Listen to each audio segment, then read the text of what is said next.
You are back. Sorry for the mic. There's some background, so I just turned it down a bit, and I'm talking closely. Anyways, you are back at episode 58 with Corey. Corey is a UTKM student and a Wing Chun practitioner. And he is our editor-at-large on our blog. Woo!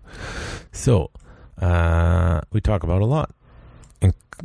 Partially because he has a lot to talk about, like me. And he also has a master's in cultural anthropology. So that does come into the podcast when we discuss non-martial arts related topics.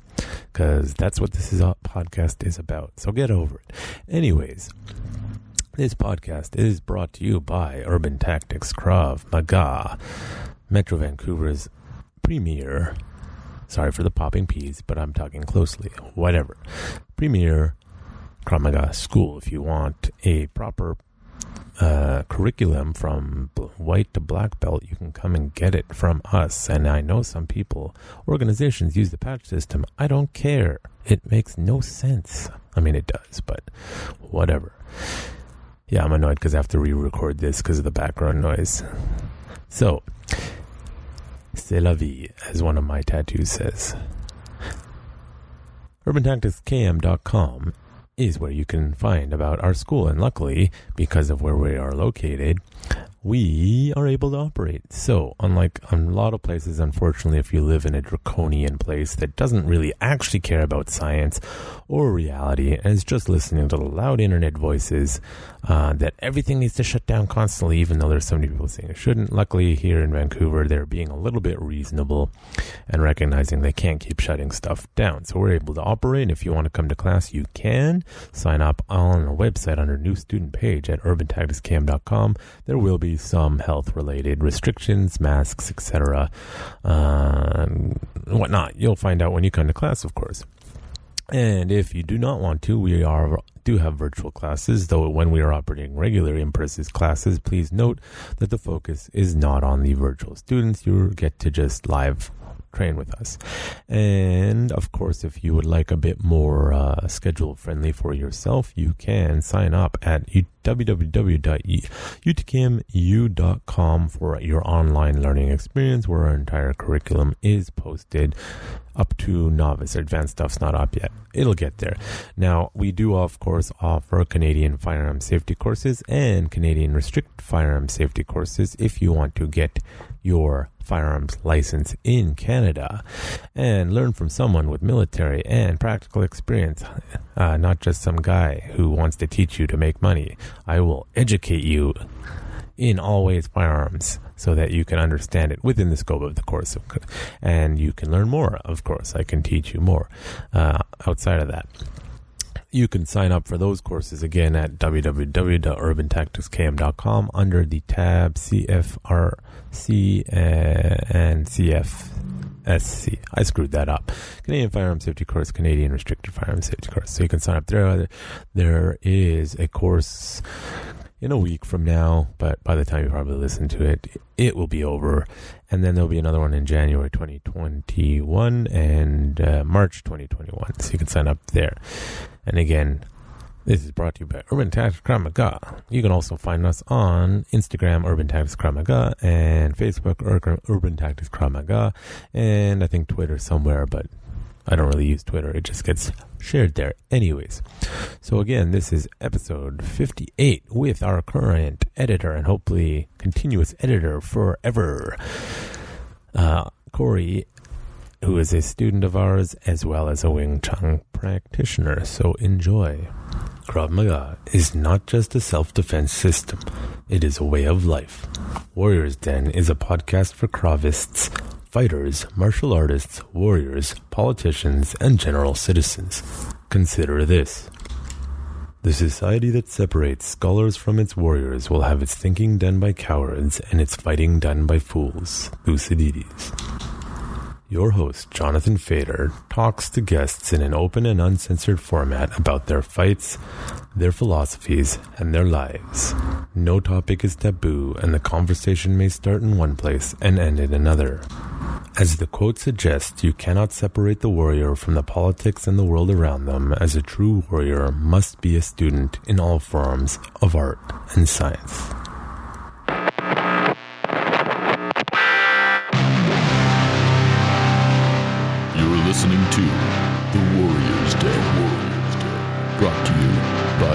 Tactics Krav Maga, turning lambs into lions.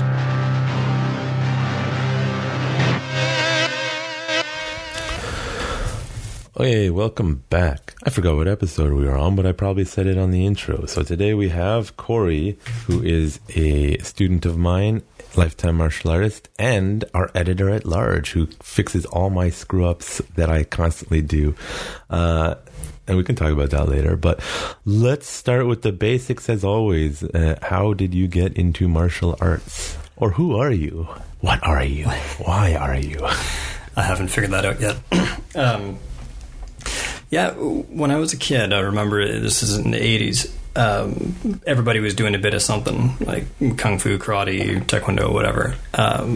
And I remember going with my parents to check out. I was a base kid, so there was a small school doing something. What do you mean? It's by base kid? Oh, sorry. You're a basic bitch, Corey. Base. I grew up in the Air Force, so I lived on Air Force bases most of my life. And so on the base we were on at the time, we went to check out a small karate school, and it was kids karate. It was just chaos. I was like, yeah, I'm not into this. And, that was sort of the era of Ninja Turtles and everything else. So the martial arts were kind of on everyone's mind to a certain extent, which was kind of rad.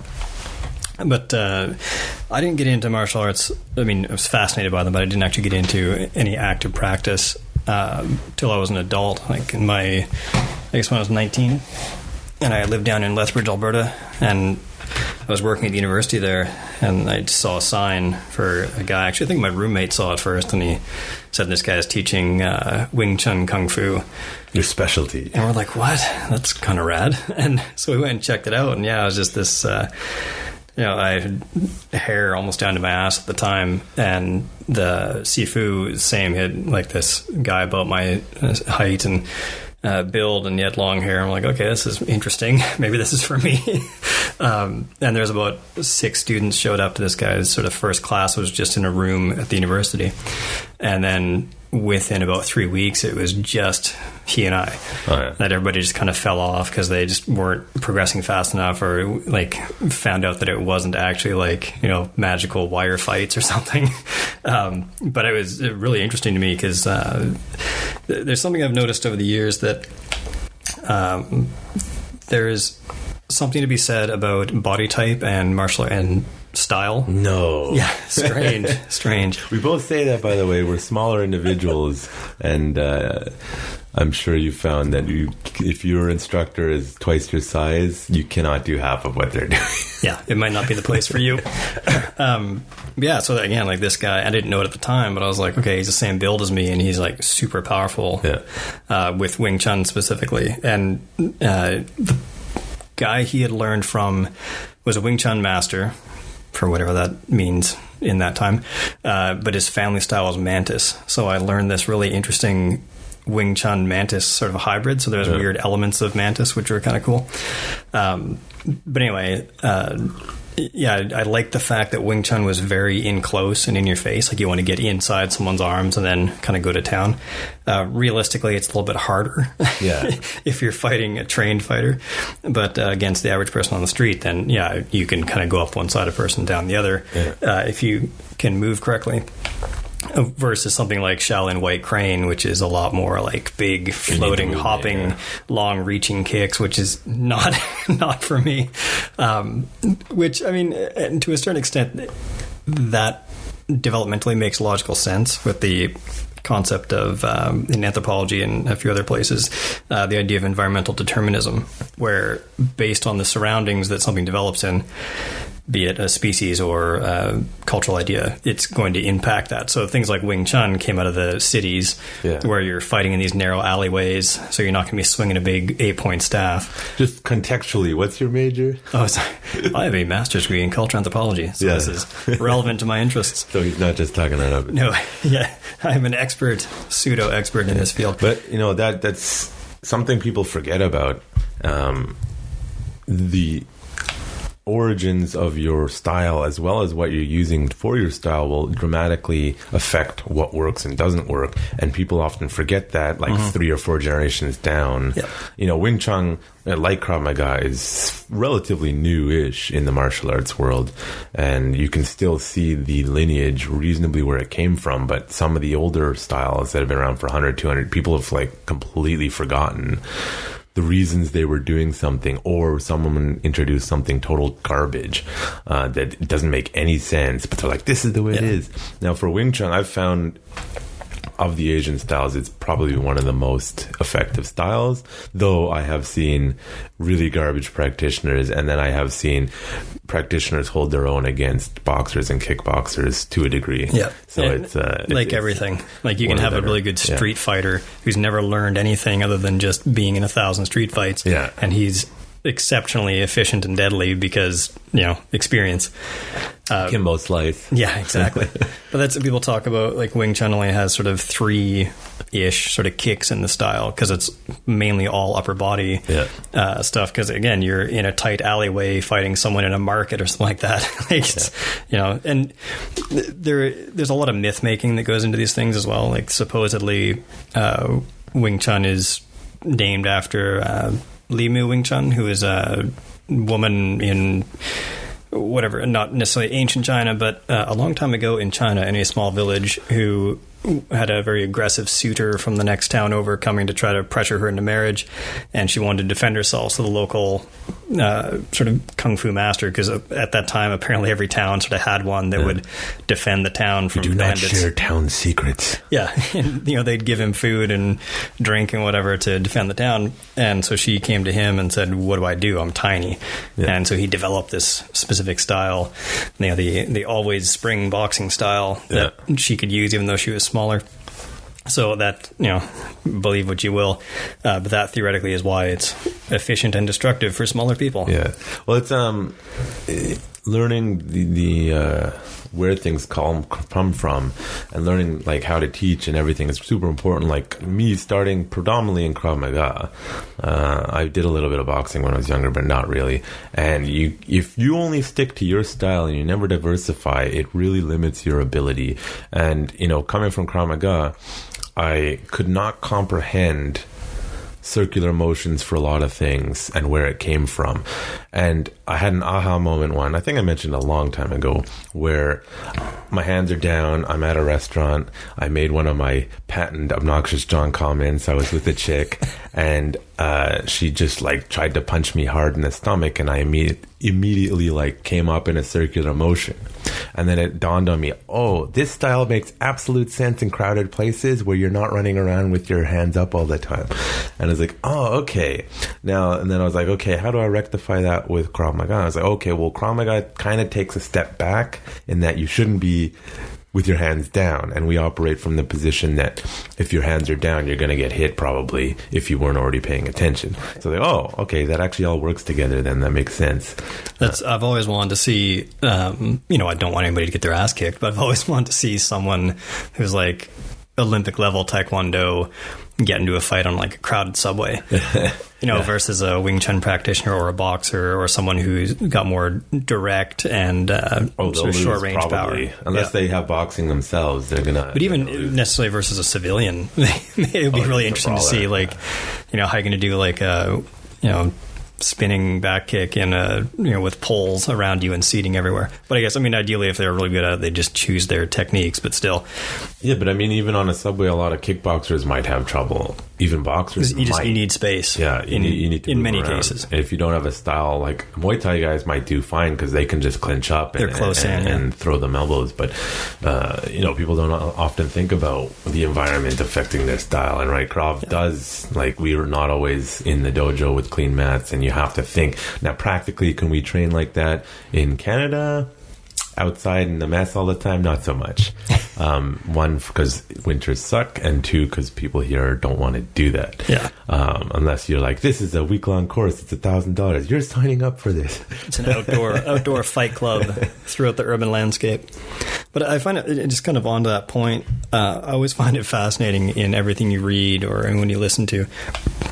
Typically, when you ask someone like kind of what's the best martial art or what's the most effective martial art or fighting system, and this makes sense, but they always say whatever the one they're training is. Yeah, of course. And I get it. It's like, well, of course. I mean, I'm training this one, therefore it must be the best, or I am training this one because it's the best. Yeah. But I'd love someone to be honest and say like, oh, actually, like kickboxing is the most efficient, but I train Aikido because I just like it. Yeah. Stuff like that. I had a guy message me. Now I know this guy's an avid powerlifter, and he's not one of these guys that's destroyed his body. This guy's in Singapore messaged me. He said, "Oh, I want to learn a martial art. I want to do this and that." Like, I think he said boxing, kickboxing, or jiu-jitsu. Obviously, I like jiu-jitsu of those three. But I'm like, are you going to give up the powerlifting or lighten up? He's like, no. I'm like, okay, you need to do kickboxing. Yeah. Because you're going to kill your body if you try to do jiu-jitsu, which requires a lot of moving in awkward ways, and that'll screw up his body's training. It's like, as much as I want you to do jiu-jitsu, if you're not going to stop your powerlifting regimen, which is quite strict for him, I'm like, you're going to hurt yourself. So you got to do kickboxing.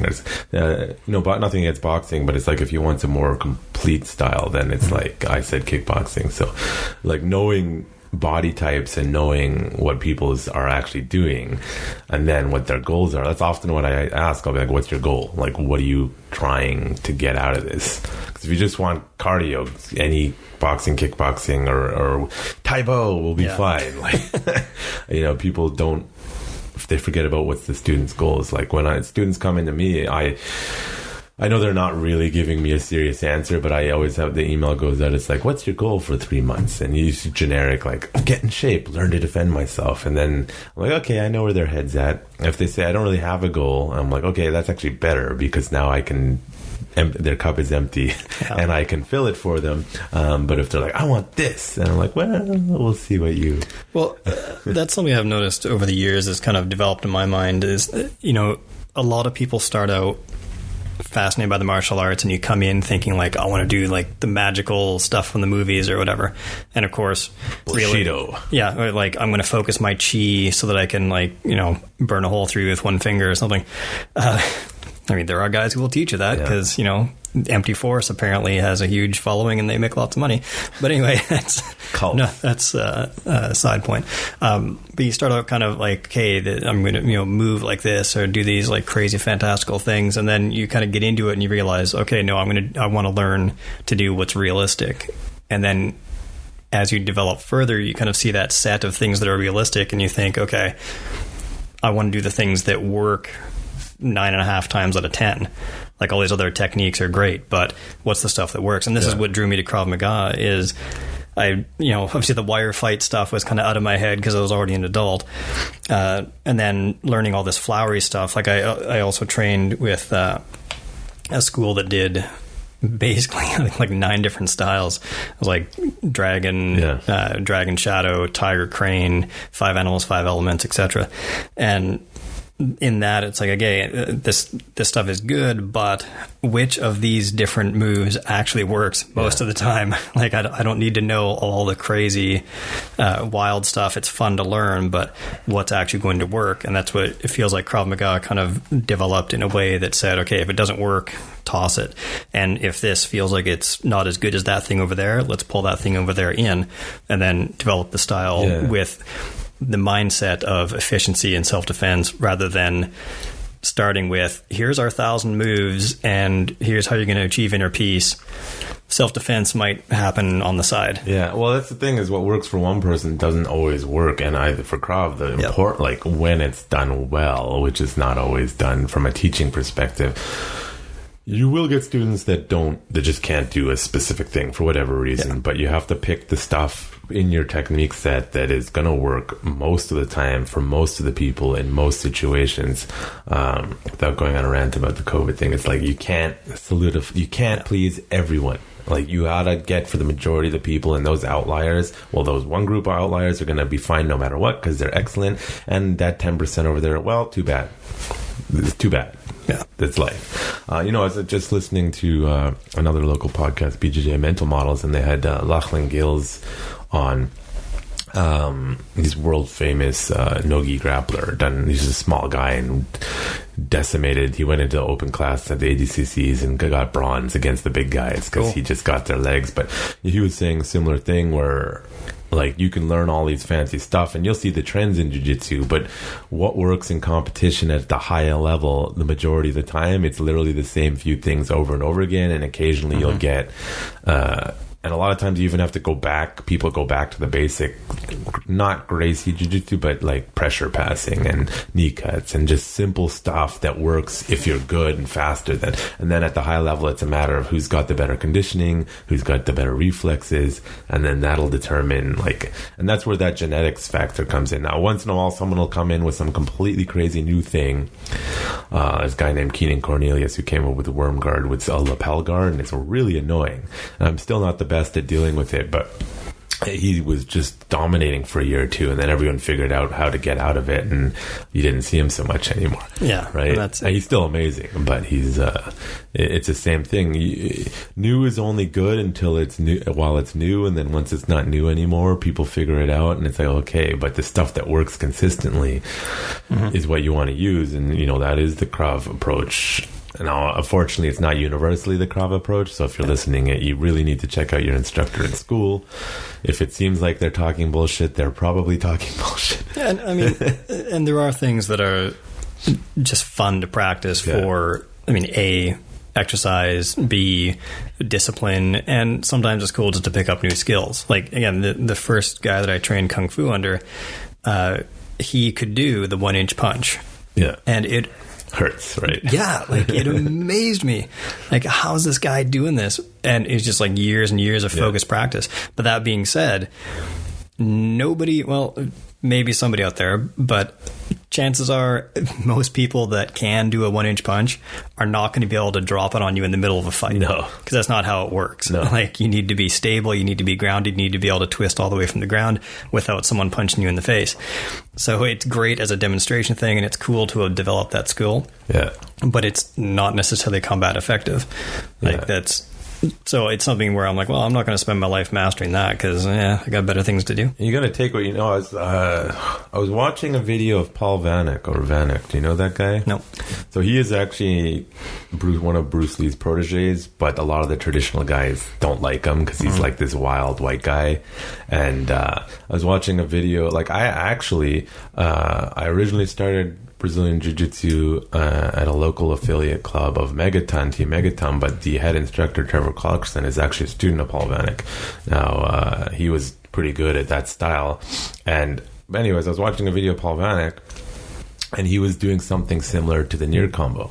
And I was like, I bet you that's where Near got it from his Wing Chun and Kali. And it probably came out of that because Paul Vanek video is all about biting and scratching and close and just aggressive and like much more self-defense, practical self-defense oriented Wing Chun Kali stuff than a lot of from a Krav Maga perspective from the videos. And it's like, you don't always know where that technique originated from or who came up with it, but if it's good, you will slowly see it starting to disseminate, or whatever the word, disseminate, that's the one, all over the place.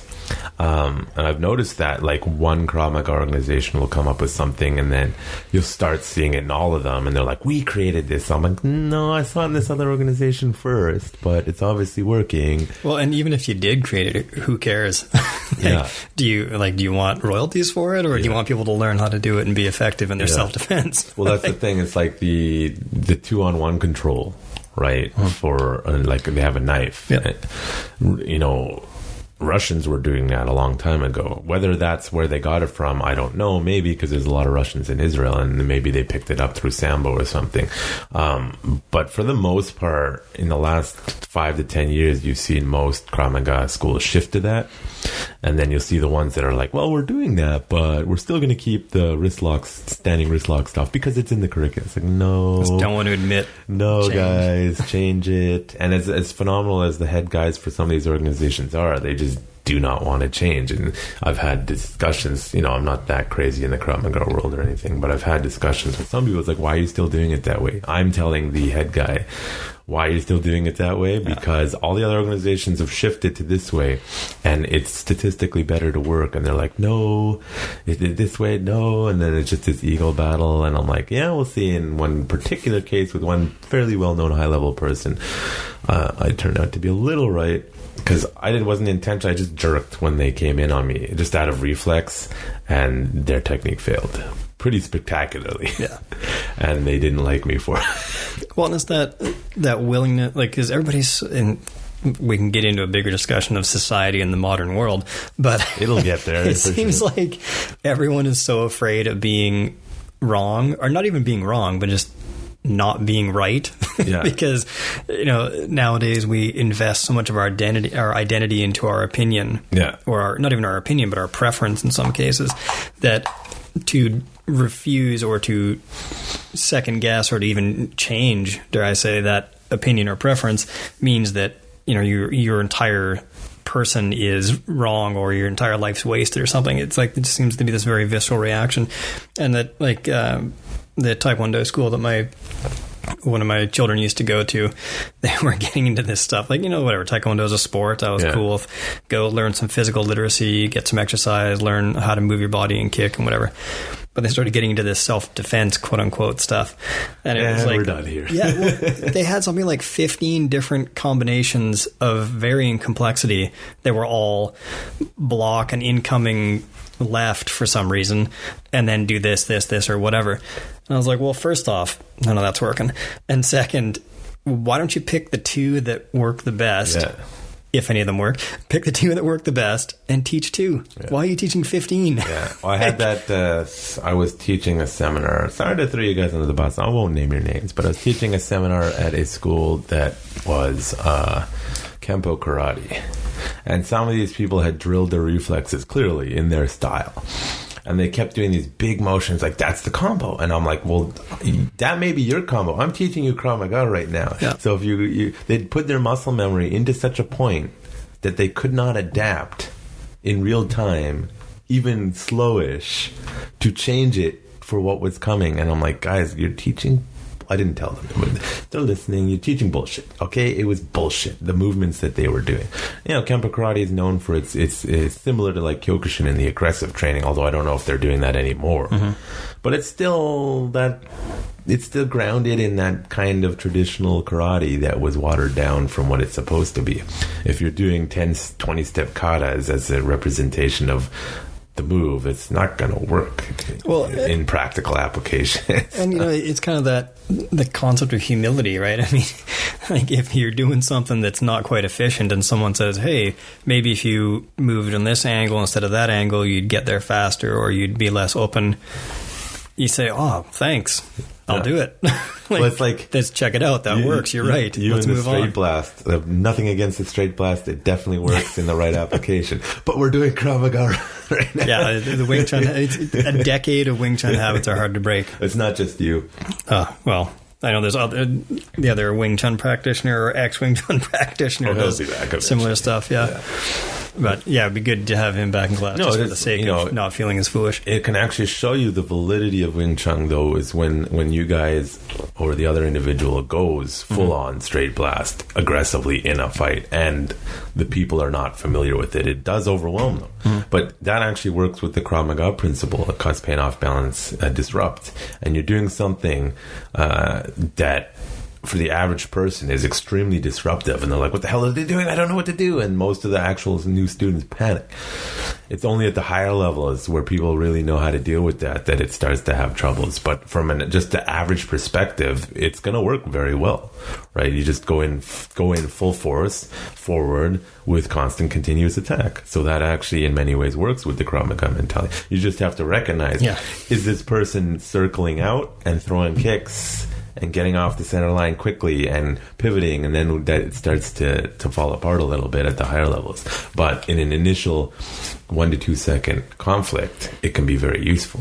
Mm-hmm. You can even transition to it into a front hammer fist. I think I've shown you that before, right? If you know how to transition. Well, and that's the idea too, that even something that isn't necessarily great overall has sort of gold that can be panned out of it. Yeah. As it were, like something like Aikido. It's like, well, you're probably really good with balance and your flow of your movement. And something with Wing Chun that I developed over the years is I have no fear of being inside. Yeah. And Retsev, like the which as a smaller principle, guy, you don't have a choice not to be inside anyway. Yeah, it's where you want to be. But when applying Retsev and trying to that constant continuous attack, especially once you're inside, is something that kind of Wing Chun practitioners do from day one, because that the whole point of chain punches is you just go, you don't stop. Yeah. And so once you're there, even nose to nose with someone, I've got no problem like headbutt, elbow, knee, whatever, like flowing. Yeah. Whereas other people I've seen who are learning, maybe from zero background or from a boxing background, it's sometimes harder to like move, like to start doing things rapidly in succession, other than just the traditional punch or something like that. Which actually shows like the conclusion is, if Wing Chun was developed from smaller women, right? And as a general rule, people in China historically were smaller in general. Although people were in general smaller pre-nutrition, pre-1930s, give or take 1920s. Fun fact, I think it was 1920s when they developed like vegetable oils and all that, and all of a sudden people started getting fat all the time. Like before that, it was not a common thing. Yeah. But it shows you that when in doubt, you have to be aggressive. Now you still cannot overestimate the size of a strong opponent. If they're 200 pounds and know how to use their body, you're going to run into some problems. There's people at the school like toe to toe with rule set. I'm not going to beat them. They're too big, too strong. Without rule set and higher strategies and like, I'm going to do this to you, then I can beat them. I mean, we have weight classes for a reason in sport. Exactly. And that's, unless you have proven yourself as a dominant world champion, the average instructor objectively can't beat all their students a lot of the time. If their students are being honest, there's a certain point where a lot of the times the students will be better. It depends on the style, of course. Jiu-jitsu, if you're like pretty good, it's hard usually to take out the professor, but eventually when your students start becoming equals, then they start beating you usually once their skill level matches, or equal to, not always. Obviously if you're like Gordon Ryan, it's like game over, or like Andrew Galvao. I'd hope that match happens and they don't bail on it, but whatever. Gordon Ryan just moved to Costa Rica because he's like, screw this country, like because of the COVID lockdowns. Speaking of which, this is going to date the podcast episode, but McGregor Poirier has been confirmed. Oh yeah. So well, that's in January. That's cool. Yeah, McGregor beat him last time, I believe. So we'll see. If I recall correctly, yes. So it should be fun. Well, if I was Poirier, I would take it to the ground as fast as I could because that's his weakness. But we'll see what happens with that. That should be pretty cool. Isn't there the Tyson boxing fight coming up? Oh, who knows anymore? Should see that. Seems like something that would happen soon. But you're bringing it back to the point you made about people don't want to be wrong or don't want to admit. It's like I want to say Charlie Munger. I think. Yeah, I believe that's Warren Buffett's right hand man. He's like a leadership guru. Let me double check that. I can't. I don't want to get wrong. Charlie Munger's who he is. Munger. Pretty sure. Yeah, I'm pretty sure. But what is this person doing? Yeah. That so he said. I just want to give some context. Yeah, he's basically Warren Buffett's right hand man. But I believe it was him who said something about CEOs don't need to be liked. They need to make the hard decisions. The managers can be liked, and you're seeing this in politics, where they don't want to make the hard decisions because they're going to get yelled at by both sides. But it's very obvious what the real decision that needs to be made. But they either pick a side, which is not completely correct, or they're just wishy-washy and but the reality is leaders, real leaders will make the decisions, and they don't care about being yelled at by people. Because again, it's about the majority. The statistics around social media definitively show it's the loud 10% that's obnoxious, and they are not representative of the average people, just like the Krav techniques. We need to stop listening to the crazies on both sides, and you need to make a decision that will better most people. We can talk about COVID, but shouldn't we save all lives? No, because that's impossible. Now, should you be doing nothing so that people go crazy? No. But I've had people have this conversation about that. They're like, no, nobody should die. I was like, that's impossible. I ran into this with occupational health and safety when the laws are there set up in a way to like, nobody can die. It's like, now we can't do our jobs. It's like, you guys are insane. Like, you cannot say no deaths are ever going to happen. It's going to happen. There's a fear of death, which is like ingrained into humanity. And then on the other hand, you can't do nothing, right? And it's when people are like, oh, scientifically, it's like, well, I don't think you're being objectively scientific right now, honestly. Is that one of the, from a science perspective, right? Scientific method. You have a hypothesis. The myth is you're going to prove it right. No, you have a hypothesis. Let's do an experiment. It could go either way. And I had a discussion with a professor a long time ago in university who's like, people need to stop trying to be creative in sciences. People need to start getting their masters and PhDs simply by redoing other people's studies.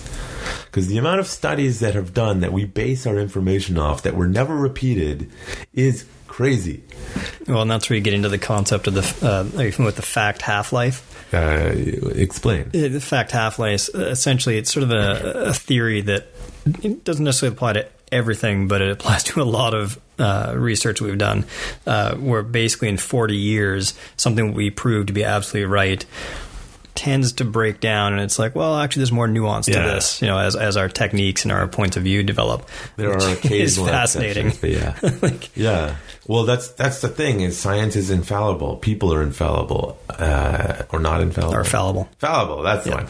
It is. They can be wrong. Yep. And if the people running around like now say trust science, no, fuck you. You're pushing a limited perspective. I trust science. I don't think you're doing it because it's a process. It's not a person when you see, first, COVID's an easy example. Who are the experts on global aspects? The virologists and the immunologists. And for the most part, they're getting ignored. Who are the experts getting listened to? ER doctors. I'm sorry, they're not actually the experts on this subject matter. I think I've brought this up before. It's like and I read some of these books and I've listened to the people who've been studying this their whole lives. And here's what I don't understand is they said don't close the borders. Now, my belief as to why they were saying that is they're a bit morbid. There's two reasons. They're like, everyone's going to get this anyway. It doesn't matter if you close the borders. So they're being a bit ridiculous. They're not entirely wrong. The other aspect is I kind of feel like some of them are quite left-wing and they're like, borders are evil. In that case, it's like you're an idiot. But how in this 21st century that there isn't a global pandemic response? I'm fairly certain the UN has agreed to this shit. I'm fairly certain countries have it on paper.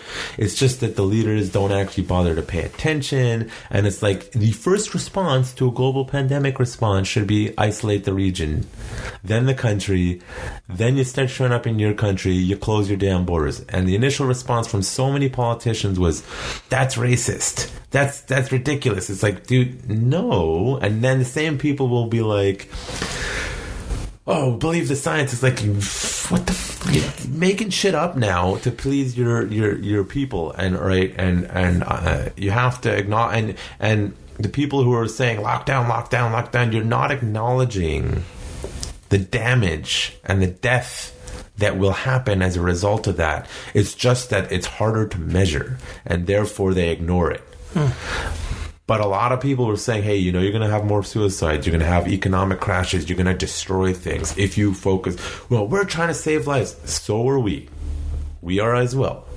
And people get so single-tracked on their view. It's like, no, okay, you need to stop the spread to a degree to prevent your medical system from collapsing. Beyond that, the experts have said there's nothing you can do to stop this thing. And you're ignoring that fact because you don't like it. The other thing is, what's going to protect the economy and reduce suicides and keep the average person going, and et cetera. And generally, there's no plan. They don't have a plan. It's like, guys, these plans. And I'm saying this not just from some martial artist. I did occupational health and safety as my original career. I learned very early, hey, you need emergency preparedness plans. Hey, you need to prepare for this stuff. let's take something simpler, earthquake. Yeah. Well, in Vancouver, the big one is coming. It's a very real It's a concept. very real thing in our city where we are, and it's a very thing that's been proven. We need to prepare for this. Yeah, and what do I tell my students? Do you remember about earthquake preparedness, or just preparedness in general? Well, you are screwed. You're screwed if you're relying on the city. Yeah. They'll tell you need 3 days. I say 2 weeks. Yeah, At least 2 weeks, not 3 days. They'll be like, you need a 72-hour preparedness. That's what the media is. I'm like, you need 2 weeks. Minimum. If the governments can't get the shit in order in 2 weeks, guess what? We're going Louisiana style, and you got 8 months, a year, 2 years, and guess what? Your insurance claims 5 to 10 years later, and guess what? If You're ever. on your own. And just from a simple awareness of preparedness, governments generally don't have good emergency preparedness. There's zero reason at this point in our society that they shouldn't be like, here's the plan, execute. Right? Not execute Order 66, but execute the plan that should have been in place 30 years ago, and all the equipment is ready to go and everyone knows what they're supposed to be doing, but people get complacent. It's also the voters' fault, because voters don't want to spend the $100 million a year on the emergency preparedness replacement stuff. Guys, you got to do it, because in the long run it saves money and time and lives. And then you're seeing right now what happens when, I just got into government, and they aren't already briefed on all the emergency preparedness plans on their first 2 weeks of being in office, because nobody cares about it. But the same concept there applies to the Krav Maga, like the technique, right?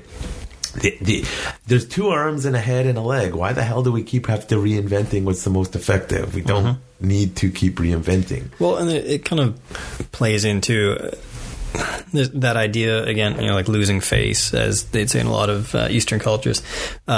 But the idea of people want legacies, and people want, not only do they not want to be wrong or not want to be proved incorrect, as the case may be, but they also want something that is, they can hold it up and say this thing is the best, or it's impenetrable. And this, you see a lot of it with old school traditional martial artists, where they don't want to change the way they do a kick, because I've been doing that kick this way for 30 years and that's my legacy. If I move to a different type of kick, I can no longer say I've been doing this kick for 30 years, because now I've been doing it for 6 months, even though it may or may not be better, more efficient, or more practical in a given situation.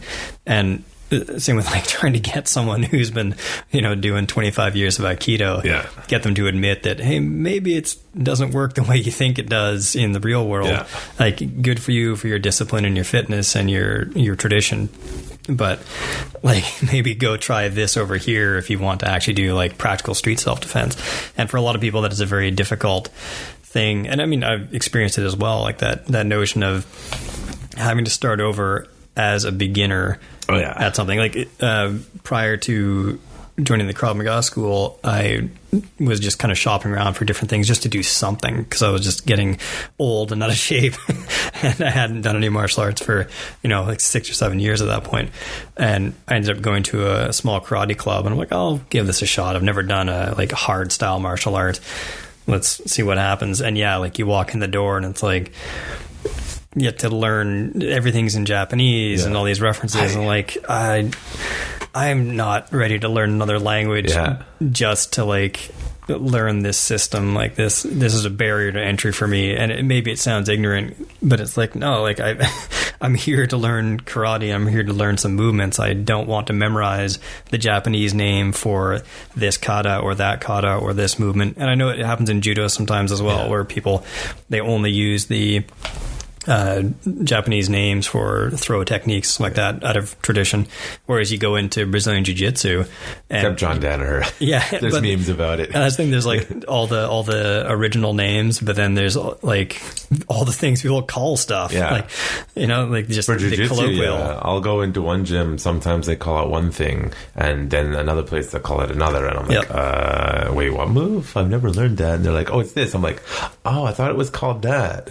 Right. And it's, you want simplicity of language to keep everyone on the same page, but I feel that too. Like, I've wanted to learn new styles, and I'll do 2-3 months, and I'm like, I get the gist. I have a fundamental, I don't want to master this style, because I got what I needed from a like knowledge perspective to add it into what I need to, and if I want to master it, because I don't want to learn all that other, like, I did Kyokushin for a bit.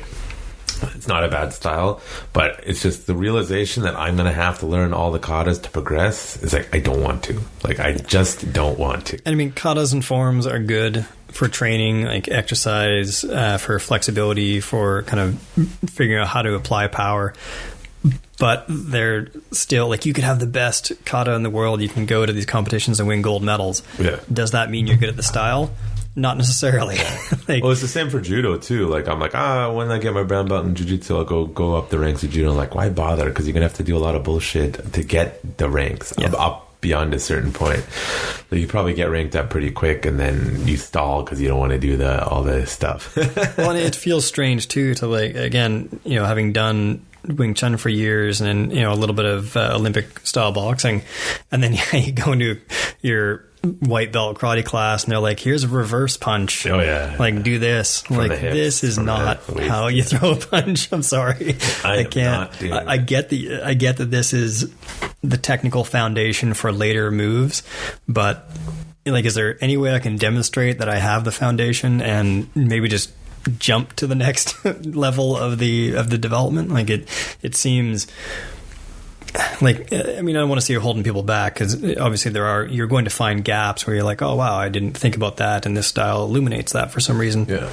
But the idea of, like, teaching someone how to throw a punch when they've been in another style for a decade, and they just want to come and learn the interesting and unique aspects of your style to add to their repertoire. Private lessons, it costs money. And that's, and I suppose that would be the answer, right? Is either find a place that's less traditional, or find a place that you can just be like, hey, show me the nuance, and I'll see how it applies to what I currently do. Yeah, and I mean, I think it's reasonable, depending on the style, of course, that if, like, so jiu-jitsu and judo are a good example, and a lot of places will do this. Like, if you're a black belt in jiu-jitsu and you go into judo, they'll bump you up a few ranks, and it's reasonable to do so. Like in Krav Maga, if someone comes from another organization, I'll speed up their progress at the lower level, but then they need to slow down, because if they're going to represent this, they need to know the technique list, they need to know how to do it from our approach. But to hold people back just because is, like, silly. Like, they're not going to stick around. It's like, and they're not going to get what they came for. Like, you got to go through this. I'll cut your hours just so you understand the process, and then we can slow you down. Like, if someone has 10 years Krav somewhere else, I'll speed them through their white belt pretty quickly. I just need you to know the technique list. I'm sure you can figure it out. This is what you need to do, and just I'll do the assessment and then test pretty quickly. But well, because you need to, there's always the baseline of comparison. Yeah. But to me, I always wonder, like, if, like, Conor McGregor walked into a karate club, would they be like, we're going to teach you how to fight? Yeah, it's like, well, Conor, you're doing all right, but, the angle of your high block is not quite where we want it to be, so, do some practice at home. I'll fuck you up. Let's go right now. It's fascinating. Like, the structure sometimes trips over itself. Yeah. Or maybe the style trips over the structure, where, yes, if you're teaching someone from zero, then they need to learn, here are the basics of movement, and here's the basics of when a punch is coming at you and you don't want it to hit you in the face, you do something to get it out of the way, or move yourself out of the way, or whatever. But if you already know how to move something out of the way and move yourself, then, maybe it's time to add the philosophy in and say, okay, this is why we do it this way. Yeah. It's going to build into this, or something like that, and kind of explain where it's going to develop. It's kind of like, is something intuitive or is not intuitive? Yeah. Right? And a lot of fighting is actually not intuitive, and people think it is. Mm-hmm. And because my teaching style is, I want to give you as minimal possible information as I need to, and I want you to fill in the blank. And over the time, I've had to add a little bit more than I'd like, because I'm realizing that a lot of people, it's not intuitive, a lot of this stuff. So then I actually have to show them. Whether I put it in the curriculum or not is a different story, but I actually got to tell them this is an option, because to me it's intuitive, and to some of my students it's intuitive. It's not. So an example of Conor walking in, well, he knows all the intuitive stuff, right? So he wants to learn the other stuff, and if you're focused on the and then it's like you're wasting everyone's time. So, like, that's the approach. I think is you need to teach them what they need to know but if they're intuitive, you can actually just jump right ahead to like, here's why we do it, here's the things. If you want to drill it, you can. Otherwise, stick to your style. Kind of. Well, it's like, again, when I was doing my first Wing Chun training, that's one of the reasons that I think so many people fell off, and it was just me and the Sifu. The initial stages are boring, like just like everything, right? But in that case, you're doing a variety of different techniques, and what it's trying to teach you is sort of in the background that everything is coming from your elbow and shoulder, like you're driving all your punches, all your blocks are elbow shoulder structure. So you're learning a structural element that is the basis for the style, which actually can be applied to a lot of different things. Like we do a lot of that elbow shoulder 90-degree structure in Krav Maga, right? But if you don't know that, if you're just like, why the hell am I doing these weird techniques where it's the same movement but my hand's in a different position, and no one, or you're not there long enough, or no one has the foresight to explain, oh, don't worry, I know this is strange, but it's developing this. And that's one of the things that I was fortunate enough that my first Sifu said. He's like the stance you stand in with your kind of knock-kneed leg position in the first form of Wing Chun, you're like, this is completely absurd.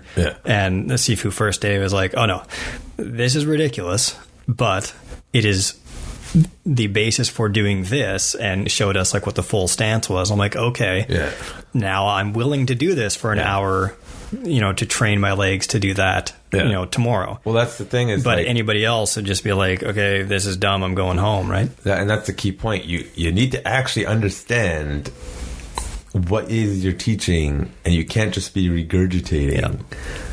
Here's the technique. Why? Well, that's the curriculum. And I ran into this a lot in Krav Maga, is while you may have fantastic practitioners and they can definitely teach the curriculum, when you ask why, they give you some sort of half-assed answer, and it's like, that doesn't make any sense. You need to, how does it connect to other stuff? Now, sometimes new students come in, they're like, well, how do I deal with this? What about this? I'm like, you will learn it. Just run through the basic curriculum first. It'll all come to you. And that's, I think, it's fine for an officially, because people want to learn everything all at once. Give me 3 to 6 months, it'll make sense.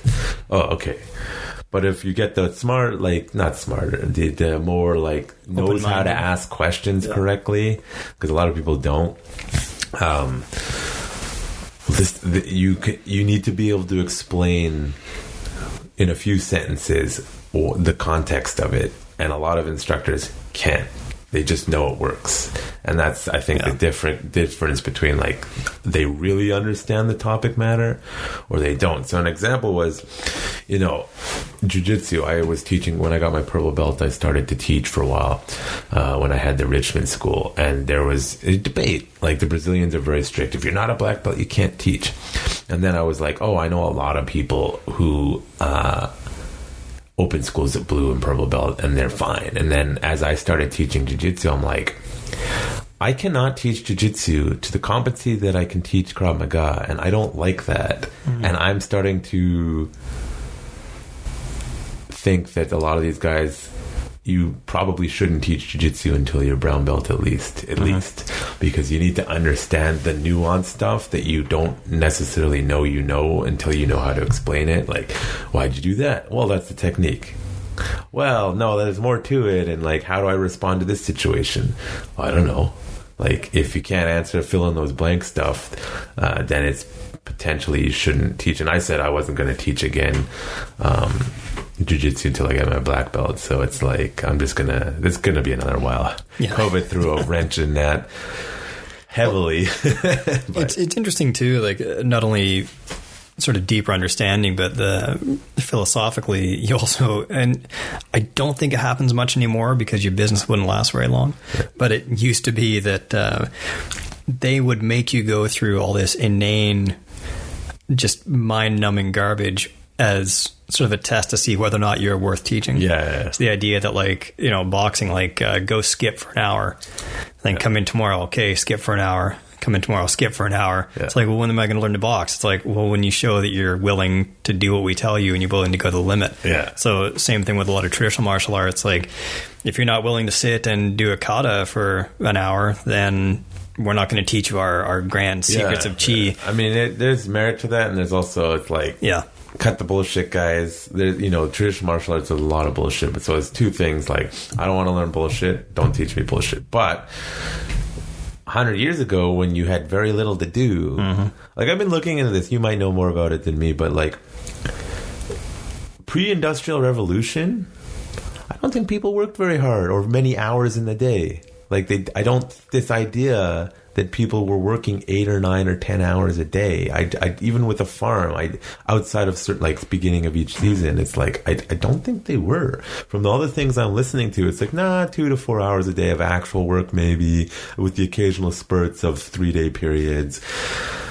So traditionally, people had a lot more free time to whittle, to stare at nothing, to go for a walk, to socialize, and we've lost that a little bit because we keep being told, no, you need to work 8 or 10. And there's this whole movement to try to automate everything, and to give us back our free time. And it's like, there's no plan to how are people gonna. You have all these people that have spent generations now, 3-4 generations working stuff, and you expect them to be all of a sudden creative again. It's like, I don't know if this many people can do that anymore, but yeah, that's kind of on a tangent. Just like, people don't want to sit there and learn because we have so much to do now. Well, that's it's a distraction. I'm just trying to remember the name of the actual tribe, but it's a famous anthropological study. I think the Kung, which I believe was somewhere in Central Africa, but they were sort of modern day hunter gatherers, and that's basically researchers went in and said, like, well, this must be like a harsh lifestyle of constantly going from one bush to another and one hunt to another and trying to like scrape and just, living hand to mouth, literally in this case. But it turned out that no, they actually kind of go do a bunch of gathering, opportunistic hunt maybe on the way to and from the campsite, and then they kind of hang out, and then they kind of go do another thing. Like, it's actually that's sort of the I know there's a lot of debate about this now, but sort of the concept of the original affluent society was hunter-gatherers who could just kind of, as long as you're getting enough food, you can just sort of chill out and make instruments or tell stories or do whatever. And it's the same kind of deal. Like, as long as you're doing what you need to do, you don't actually need to be grinding. And there's, again, as you're saying, the Industrial Revolution, when it's like, well, the factory has to run 24 hours a day. It's like, well, now someone does have to be grinding. Well, it's like, really, in some cases. I'm reading Brave New World, and they decided that Henry Ford, he basically created the assembly line, is the deity, not deity, they don't worship him, but it's just like, for Ford's sake, for on Ford's day, because it's all about production in a Brave New World. Book. Yeah. The intro is a bit like, but after the first few chapters, it gets pretty good. Written in 1932, and that's what it is, and people are actually starting to question now, like, on all levels. It's like, do we really need to be doing this anymore? Well, like, where's all this time that my more efficient dishwasher was supposed to free up for me? Like, come on. Bill Burr's bit on dishwashers. Oh yeah. So funny. I just spent like a year bitching about dishwashers, and then literally everything I'd said in a year was said by Bill Burr, and then my partner finally understood why the fuck I was so pissed off. They thought I was just being lazy, but I'm like, no, who makes something that doesn't do the fucking job it's supposed to do? Why do I need to pre-clean the damn dish to go into the thing? What's the point of having this thing? Why don't I just pre-wash it in the first, like, just wash it by hand? But I guess that idea of like everything's supposed to be simple and automated and modern convenience and etc. But it's like, well, where it's just, so I can get more time in the office finally. It's just bizarre. Efficiency. If you design something to be efficient, it damn well better be efficient. Otherwise, what's the point? It's like, I was reading Google. I don't know if this was always, or if this is a response to COVID, was they have no meeting weeks. Because meetings, if you're a manager and a leader and you're making your employees do meetings all the time, you're failing Yep. to understand fundamental human behavior, learning, and productivity. Like, it's been proven.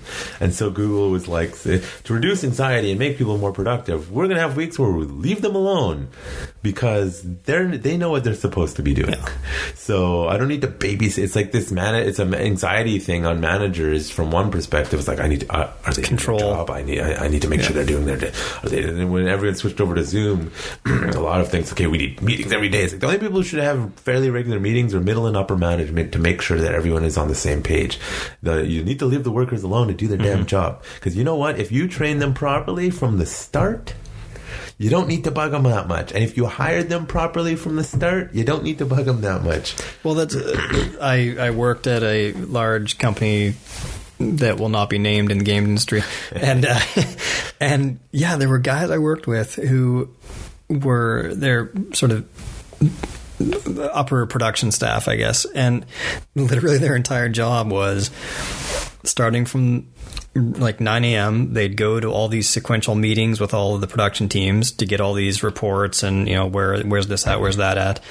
And then the afternoon would be going to all the management teams and saying, like, handing in these reports and discussing where this is at and where that's at. Yeah. It's like, man, your entire job could be a summary email. Yeah. Like, what the hell? Pretty much. But it's just like literally from one to the next, and every day, like, we could do this once a week, man. Yeah. Like, you've got to have something else you can be doing. You have the projects leader just shoot an email. Yeah. Hey, we set the goal when we started this phase of the project that we would be done in 4 weeks. We're 50% there. We're 2 weeks in. There. Well, and that's let us know if there's any problems. My previous job, like, that's one of the things I was doing was doing kind of these check-in reports, and same thing. It's like they wanted it every day, and I'm like, guys, I can do this once a week, and it's not like you're acting on the information on a daily basis. Like, if there's a problem, you'll hear about it. But I mean, I don't need to be telling you at the end of every single day where we're at, because this is absurd, especially at the beginning or middle of a like production cycle. Yeah. But it's just, again, control. Like, I'm not going to change the kicks I do in my style because then I can't, as you know, be in charge of it. At beginning of COVID, I started this new job. I since quit, and it was like, I've been trained. You know what? I'm very good at curriculum development and teaching. Okay, I'm very good at it. It's probably I'm probably better at it than I am the actual martial arts. But they were like, "We're doing these training, and you need to be here all the time." And the training was all over the place. And they're like, "You need to be with us because we're new to Zoom." And I'm like, "You're literally using a sales line that you're using on your clients, and you're doing it on your employees who know what the fuck you're talking about. Fuck off." And then I was just like, you're not actually training me to do the job. And then you're getting mad at me because you want us in these things daily. And it's like, I thought this was a flexible job. And they're like, no, you're not taking this serious. I'm like, no, you're literally wasting people's time with your inefficient education. If you had a crash course 2 to 3 weeks, 40 hours a week, hire somebody to do the damn job. I understand you guys are like sales and you all want to do sales and don't want to teach. So put someone on salary, you assholes, that is good at it, so that you have phased. And they're just like, nope, we're X amount of millions of dollar company. We know what we're doing. You're new. You know nothing. And some of the upper guys were telling that to people. And it's like, dude, you're actually shitty leaders. People who have found financial success often think that they're good leaders. It's like, no, you guys are morons. Like, I know you want more money. You know how you get more money? You hire less people and train them better, so that they're better at their jobs and know what to do, and it's actually going to be efficient, and you will make money. But you assholes are so full of yourselves because you're making so much money, you're not actually thinking that you fucked up. It's like the idea that you're too big to fail. The only reason something is too big to fail is because the government will print money and bail you out. But in practical reality, no, you're not. Well, and it's that idea too that, and again, we can put this back into the martial arts, that notion of, it's not quite accurately survivor bias. I guess it's survivor bias, the idea that, like, well, I succeeded, therefore what I did must be the right way to do it. Yeah. Like, A plus B equals C, therefore, everything has to be A and B. Yeah. And it's like, well, no, maybe there's a different way to do it, or maybe the fact that you did it and succeeded, maybe you were in the right place at the right time. You're lucky. Like, you can changes are not going to be the end of the world. It's like the book Outliers. Have you ever read it? And I know some people don't agree with it and whatnot, but it's like, if Bill Gates hadn't lived in California, he would not be Bill Gates. Because he had access to, at the time, supercomputers or whatever, that there were like 4 of them. And he just gamed their system. But if he'd been in Stanford, I think he got access to, as a teenager, to Stanford's computing systems, in whatever, the 60s or 70s. And it's like, if he literally hadn't been there, he would not be Bill Gates. And people are like, I've had this conversation with people, and perhaps less intelligent people, and they're like, no, you're being negative. You just have to work hard and have a positive attitude. I'm like, no, literally, if he lived in another city, he would not be Bill Gates. He's like, no, but he worked hard. And it's like, working hard is part of it. That's how. Yes, you can only work so hard. But do you know why people say work hard and eventually you'll get there? It's because statistically, if you keep doing it and you keep refining, you keep getting good, eventually you're going to win the lottery in a metaphorical sense. Like, you're going to meet the right person. You're good. But if you give up and crap, that's why they say don't give up. But then another perspective, from a business perspective, that if it's just not working and you don't have the resources to get it going, and you can't put it into like a sort of a management mode where it can just kind of function on its own, you can't keep doing it. Well, and the notion too of like work hard and you'll succeed, it also plays into the idea that for the average person, if you tell them that, then they still have the hope that it can be them one day, right? But it's always managing the peons, right? And that's the thing is, like, hard work and stick-to-itiveness matters, because when that, your right place, right time happens, you're ready. You can take full advantage of it. Yeah. And it's always interesting to me.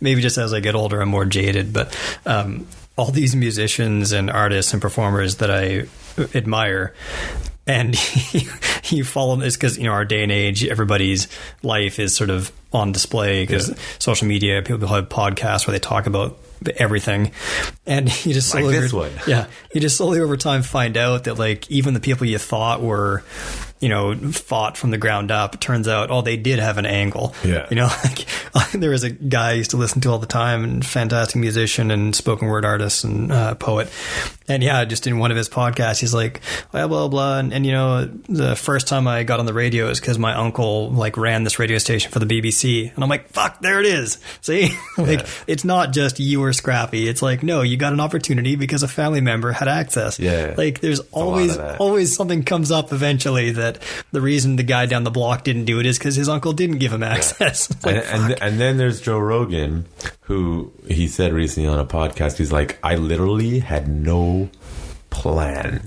But I think he doesn't give himself credit, because he does work hard, and he does I know he was involved in a lawsuit early days of podcasting where they tried to shut down podcasts as a violation of something, and he was involved in it's like, no, dude, you may not have had a plan and started anywhere, but you then put in the work and made it happen. Well, and he comes from that, but he was also well known before that. Yeah, as a comedian, actor, martial artist. So, he definitely had some sort of cultural cachet, but he's a good example of one of those people that succeeds because they actually love what they do. Yeah.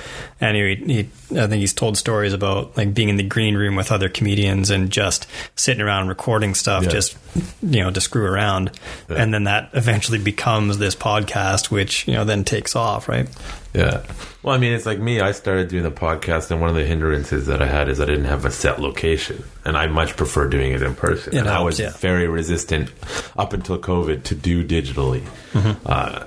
Obviously the audio effects, but now it's like, I could actually do this more regularly now, because the anxiety of trying to find people that would sit down and have a conversation was killing, and other shit happened in my life, of course, and I was like, forget it. And then come COVID, I'm like, I really need to start pumping this out again, and just getting it out there.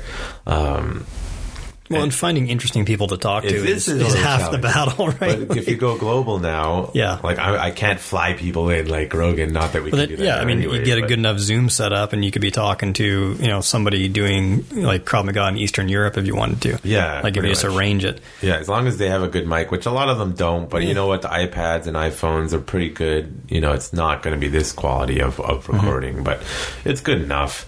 I was saying before, I'm technically capable, but I'm not like a nerd to like, and I was like, I need to figure out how to use this current recording device I'm using. I know you can use it into the computer, but then a lot of audio interfaces programs don't like to it's like, so I was just like, fine, I'll just use my digital mic and the Zoom ones for that. And it's unfortunate, but I'll suck it up and do it. I'd rather get it out than not. Well, and the interesting thing, so again, speaking of Joe Rogan, it's fascinating that he's also, not only does he have this super popular, excellent podcast, but he's also does the video component.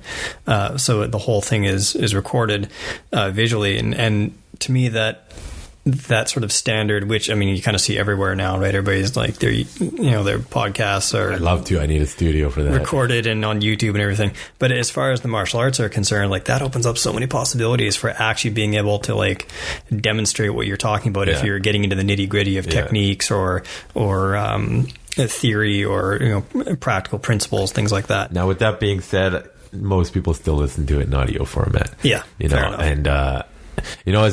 Funnily enough, I was going back on the comments on iTunes, and a former student of mine was like, it's such a good podcast, it's too long, you need to do it like this. And I'm like, you don't understand podcasts, dude. And like, that's actually what Rogan proved, and he was talking about it recently, is that these edited, clippy, angled, it's not how humans communicate. Mm-hmm. And I was at someone's house. I know they have the news on all day, all the time, constantly. I'm like, no wonder people go fucking nuts. It's like, unless there's a major update, I don't need to see it 24/7. Okay, fuck off until you have some facts. Otherwise, let's have an actual conversation. This is how our brains are designed. And everyone, even to this day, people are still saying it's too long. I don't like it. Well, that's you, bro. Most people like the long format because you listen to it in a work shift if you're doing monotonous work, or you can listen to. I find driving is whenever I can't. I'm not driving around a lot. My podcast listening goes down, but it's still, people want to have that conversation because again, deep down, we want to go back to sitting around the fire, drinking some beers, chatting, screwing around for 3 hours. It's the long form interview that used to be kind of a major feature of journalism, and right? This is 60 minutes. Yeah, like but people don't. People stopped doing that for so long. Yeah, where you'd actually get into nuance because you weren't just constantly kind of plumbing for a soundbite. Yeah, and it's like, no, let's actually talk about my opinion or my belief for an hour and really get it all laid out and explore every corner of it that you can, which is fascinating. It's like the Bernie Sanders thing is, I would never vote for someone like that because their policies are insane. But the amount of people that listen to him like, oh, I like that guy. And then you're like, why? They're like, well, he's consistent. I'm like, yes, he is consistent. He's been saying the same thing for 30 years, but he's consistently communist. But that is, you actually get to see who the person really is. Or extreme socialist, whatever you want to put them into the vote. But it's like, you can actually see who the person really is when you can actually have a conversation with them and not this. Now, you will get people, like there's someone I really want to do a podcast with, but I'm just like, I feel like they're just going to, I know them and it's going to be like, it's going to be so rigid of a podcast because I don't know how well they're going to want to. And I've just been like, should I ask them? Should I ask them? I mean, there's interview techniques they developed to try to get people like to soften them up, essentially get them chilled out and talking about what they want to talk about. Yeah, if they want to. And then some people, I don't know, I did one a long time ago where they just would not deviate for what they wanted to talk about and then the message they were trying to push. And if you go back in the records and you know who it is, then cool. But it's like this individual is hard to deal with individual in the local community. That's all I'll say. But would not vary it. It was like, this is like a brick wall. As a segue, so speaking of the local martial arts community, this may be something you can answer because I don't have a lot of experience with jiu-jitsu, but completely huge topic. Start doing jiu-jitsu. Yeah, I know. I just need the time. I will get it soon. But when referring to jiu-jitsu, the concept of like it being a game or to play jiu-jitsu, is that like a normal thing that you guys? Yeah. Okay, that's interesting because it's something not necessarily like I guess because you say like my game is Like, we play jiu-jitsu. The origins of that, I have no idea, but that would be like the vernacular, I guess, for jiu-jitsu generally. And then, of course, if it's like a really Brazilian school, then they'll throw in the Portuguese all the time, like everyday parada, and like that part of the culture, I'm like, not me, because I've only ever trained at like non-Brazilian jiu-jitsu run schools, so that aspect of the culture I never really got into. Because kind of going through the martial arts literature when I was working on my anthropology masters, that's something that I noticed is the idea of trying to make martial arts fun and engaging and enjoyable for kind of the modern day, but yet it's, at the end of the day, it's still fighting, quote unquote. It's still a combative application. And so that idea that you don't say, like, I'm going to go play karate, or I'm going to go and, like, do whatever in Aikido or something like that. And the first time I ever encountered the idea of, like, to play in the martial art was capoeira, because they have sort of a very different concept of what they're doing. Mainly because of the whole dance thing to hide it from the authorities, etc. But jiu-jitsu is the other one where I'm like, I started hearing that and I'm like, oh, okay, that's interesting. This is the second one where they refer to it as play or a game. Well, I mean, as a self-defense oriented individual, no disrespect to the elite guys, but a lot of them, when they start teaching self-defense, I'm like, you guys don't know what the fuck you're talking about. Like, that technique may be good, or this technique may be good, but it's delusional a lot of the time. Because it's coming from the sport point of view, right? It's, well, not even. You have to understand, like, early Krav Maga techniques, some of them we don't do anymore because it's crap. And then, okay, Gracie Jiu-Jitsu combative self-defense, a lot of the techniques they're doing are still the ones that were taught, and it's like, you guys don't get it, do you? Now, the elite Gracie guys will go like, see, it works. It's like, yeah, because you're fucking Gracie. You've been doing it for 40, 50 years, 60 years. You as a human being are an amazing entity. This does not apply to the global situations, right? And jiu-jitsu, like, people will be like, say, the self-defense guys, Krav Maga guys, like, oh, leg locks will never work on the street. Oh, they can. Like, if you're good at them, you will fuck someone up with a heel hook, okay? Yes, you're on the ground, but trust me, you dickhead Krav Maga guy, if that person's been practicing heel hooks even for a year regularly, and they fall, they will break your fucking leg, okay? Now, that doesn't mean that their friend is not going to kick you in the head, but they still broke your knee and your ankle, and it's gone, okay? So there's arrogance on all sides, where the sort of the self-defense aspect of jiu-jitsu, even at the higher levels, is like, guys, fuck off. This is not 100 years ago, where the only people who knew how to fight were the Gracies, because they had the money and the time. But a lot of what's I've learned from jiu-jitsu or wrestling or judo, I have applied to Krav Maga, because some of it does work quite effectively, even in the framework of our mentality. But it's usually when you don't understand the other style that you can't really be objective about what's going on, or I can do it, therefore everyone can do it. And it's like, that's just simply not true. Well, and there's that idea too of contingency, right? Like, jiu-jitsu, awesome, but it doesn't mean that every time someone tries to, like, stick you up for your wallet that you're gonna shoot a double on them and then try to choke them out. It's like, well, no, but I'd like to have it if someone jumps me and we're on the ground. Now I've got some things in my arsenal. It doesn't mean it's my go-to, but if I end up in a compromising position, I better have some things that I can do. So let's talk about a double leg. It's actually a good thing. I personally, I succeed better with single legs, but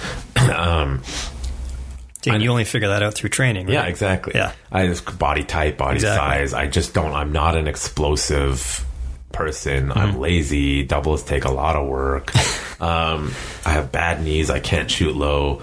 But so, my Krav Maga instructors originally, they didn't do wrestling. They didn't know how to do wrestling. And you're told, I've learned wrestling by doing jiu-jitsu and then started teaching it as part of my curriculum, because I realized how important it actually can be. Now, if you shoot a double, in most cases, unless you're a police officer going for an arrest with a partner standing there, from a strategic point of view, it's not great. So a lot of Krav Maga, because we don't want to be on the ground, a lot of Krav Maga people will be like, no, it's bad, don't do it. And then I realized, well, you know what?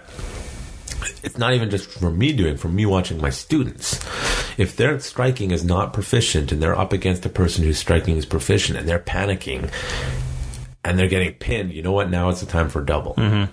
Now, the way I'll teach it is double, get them down, and get up. Yep. Right? Don't stay there. Unless you're going into arrest techniques, then yes. Yeah, if it's your job, then, you know. And the other mistake people make is, especially in the crowd, is you're only ever training with trained people who know what's going on.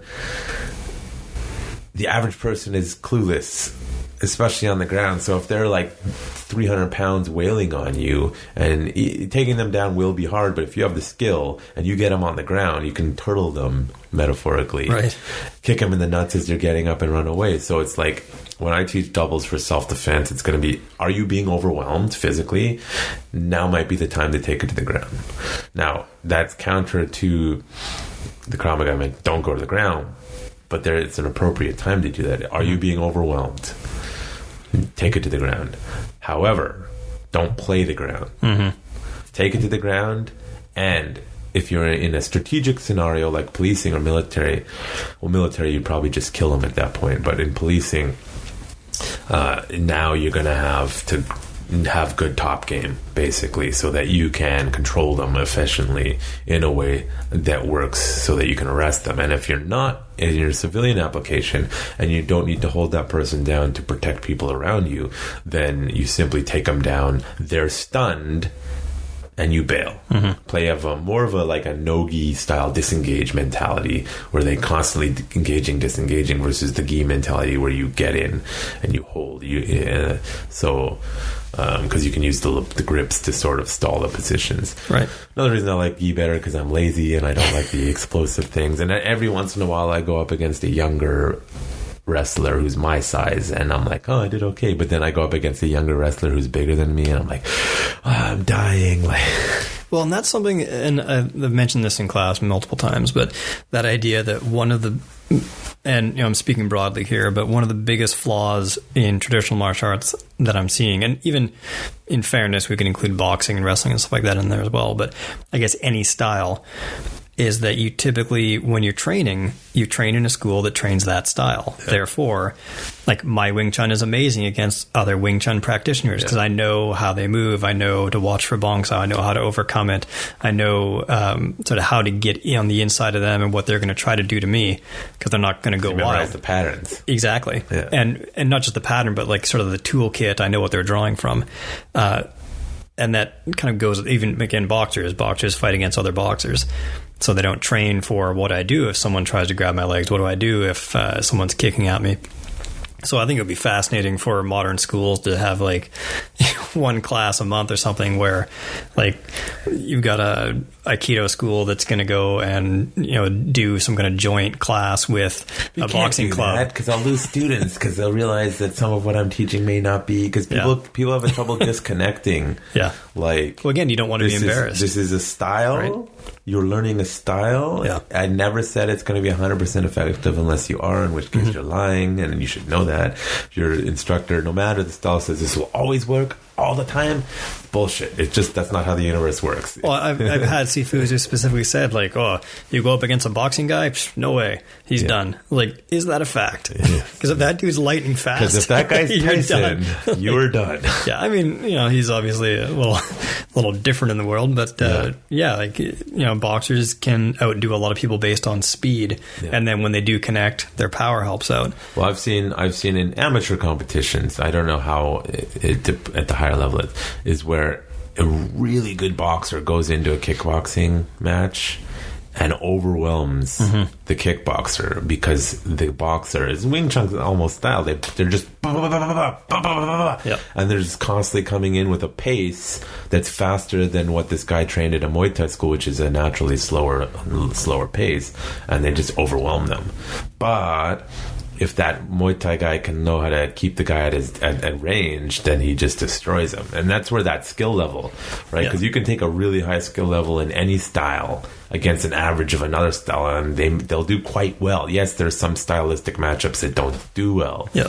But it's skill versus technique. There is a balancing game. This is why the original UFC was so fascinating to me, when it was like style versus style with essentially no rules. Yeah. And even then, like, I remember there was myself and my Sifu at the time watched it together, because there was a Wing Chun guy in one of them and he just got annihilated. Yeah. But you're watching it and it's like, I think he was going against a wrestler or something, and this wrestler... Now, if it was Ip Man, he would have won. Yeah, exactly. This wrestler sort of shot on him, and Buddy just kind of didn't know what to do with it and just sort of tried to sprawl and push him down.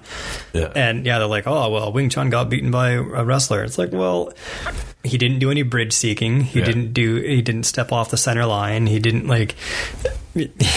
he may have been a good Wing Chun practitioner, but he didn't really apply Wing Chun in that situation. Well, so who knows, right? I'll be like, have you ever had a really good wrestler shoot on you? Probably never. And if the answer is no, it's like, you are not stopping that takedown. Exactly. I'm sorry. Yep. You will be on the ground. And that's, again, back to my point about, like, that guy is probably the best Wing Chun guy he's ever trained with, because he's not trained with other Wing Chun guys. Yeah.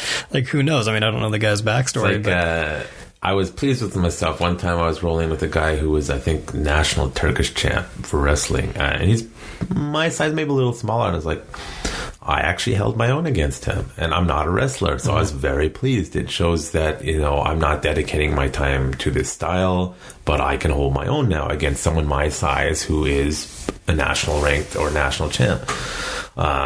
If it's bigger than me, it's a different story, and that's the kind of context you always have to. If it's a 200-pound champ, I'm going to get mauled. It's just a strength difference. But it's like, that's from a Krav Maga perspective. Is you need to know enough of all the other styles that you could hold them off reasonably for even 30 seconds. And I think a lot of people are naive in thinking, I could hold someone off of that style for 30 seconds. It's like, can you though? Yeah. Because I think not. Like, you don't know until you go up against high-ranked level people that are also bigger than you.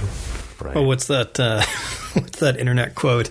Or most martial arts teach you enough to prolong your own ass kicking. Yeah, and from a self-defense perspective, that's what you need. Yeah, to have the time to recognize I need to leave now, or have the time to recognize that I need to do more to them now before they do to me. Because once they're overwhelmed, a lot of the time it can be problematic.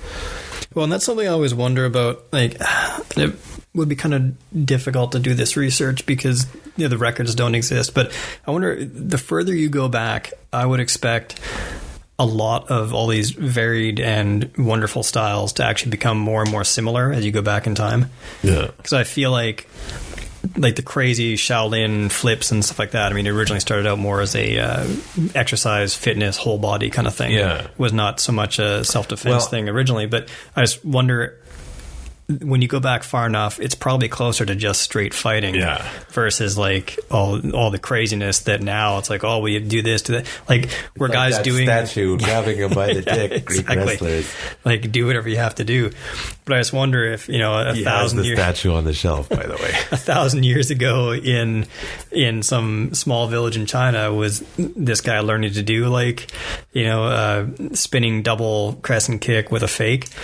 Well, probably not. What I would probably learning something more efficient. Is that history is interesting in that we don't really know what we think we do, because if you actually look at history, where are we getting it from? Now, the archaeological and fossil records and stuff is extremely limited. It gives you like a minuscule perspective of their lives. It's a snapshot. So then we look at, when the written word started thing, because I'm sorry, we can't really trust oral history outright, because broken telephone, it's going to be amplified across, because people forget why something was taught the way it was. They just don't know the origins. But from written history, who are we learning it from? Well, who could read and write? Yep. Wealthy people and monks. And Jews, actually.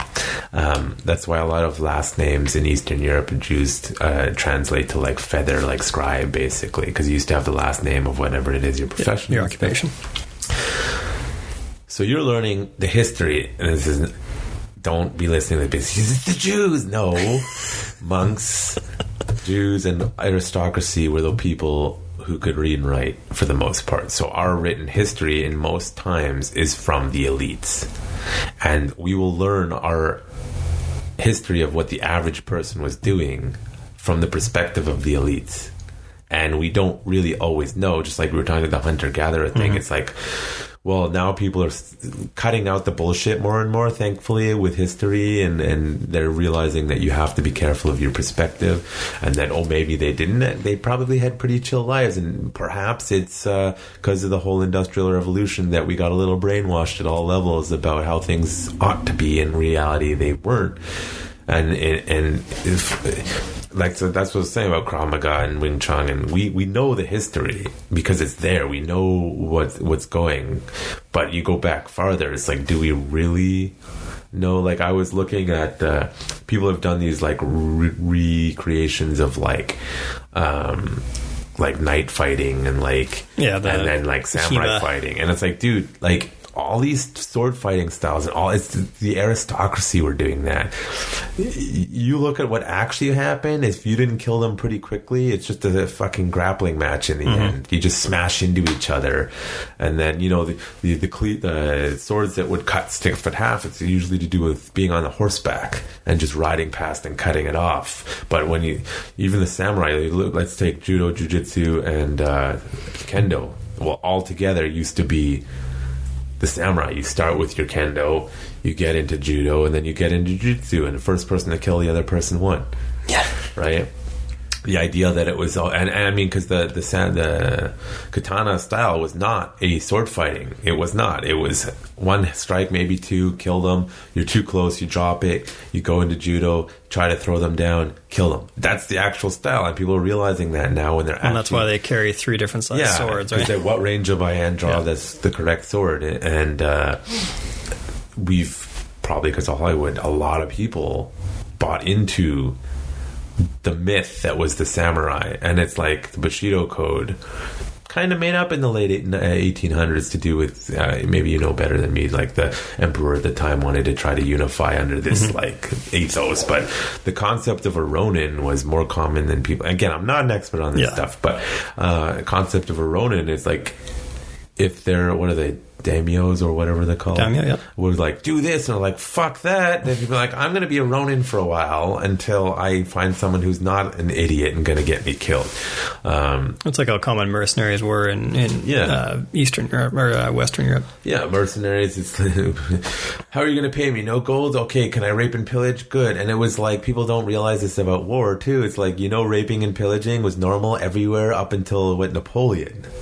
Yeah, I don't know. I don't know the specifics. I think he might have been the first professional army to, and then the British, who were like, no, you're not allowed to rape and pillage anymore. I could be wrong, in the West at least, but that was like a common way soldiers got paid. Yeah, you know, the show Norsemen makes hilarious, makes fun of Vikings.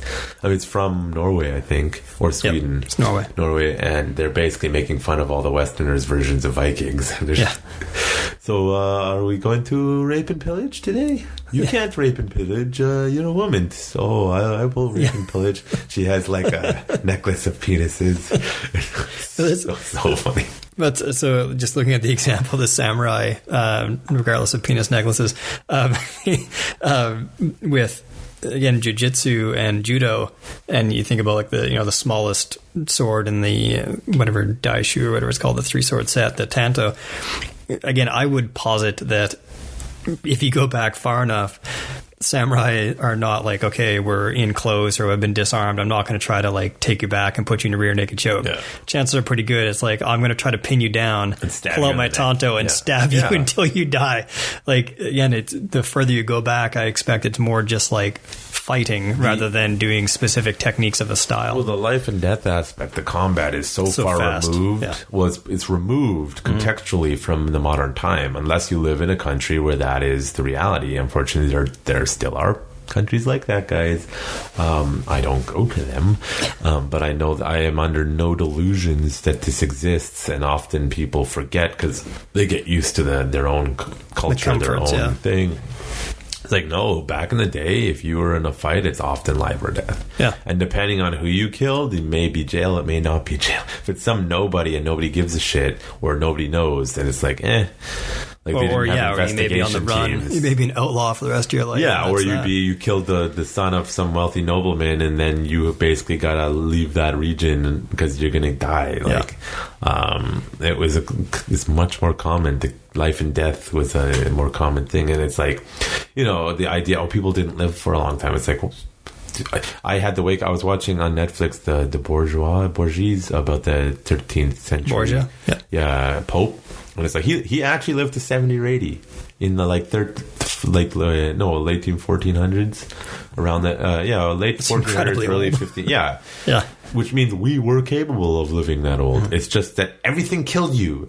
So the average age of people was like 25 to 45, and that was it. And depending on where you were, it would be more or less, and how harsh it was. Well, even I think to the 1800s, basically, if you had like 6 kids, 2 to 3 of them probably weren't making it out of childhood, right? The number one thing, believe it or not, that increased the birth rate was doctors washing their hands before. Because infections took out so many women. Yeah.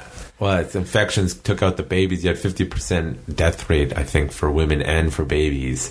So people forget about that. If you pumped out 6-7 kids, it's like, oh, you did good. You did good. Yeah. Just pivoting the topic, infant mortality rates. Yeah. On that, I forgot where I heard it from, but it's like the historical context, even amongst historians, because I'm sorry, some of them are cowards because they don't want to be honest, because they don't want the internet mob to go after them, is that there was actually a legitimate reason why women weren't allowed to do stuff. Now, sexism and culture aside, let's just take that, put a pin in it. I'm sure lots of cultures were very, so women can't do that. But again, the why was it? Well, it's to do with childbirth. Is that I heard someone was discussing this once. Again, I forgot where. Why didn't they want women doctors originally? There was a logical reason for it. That it takes 10, even if their medical science was crabby.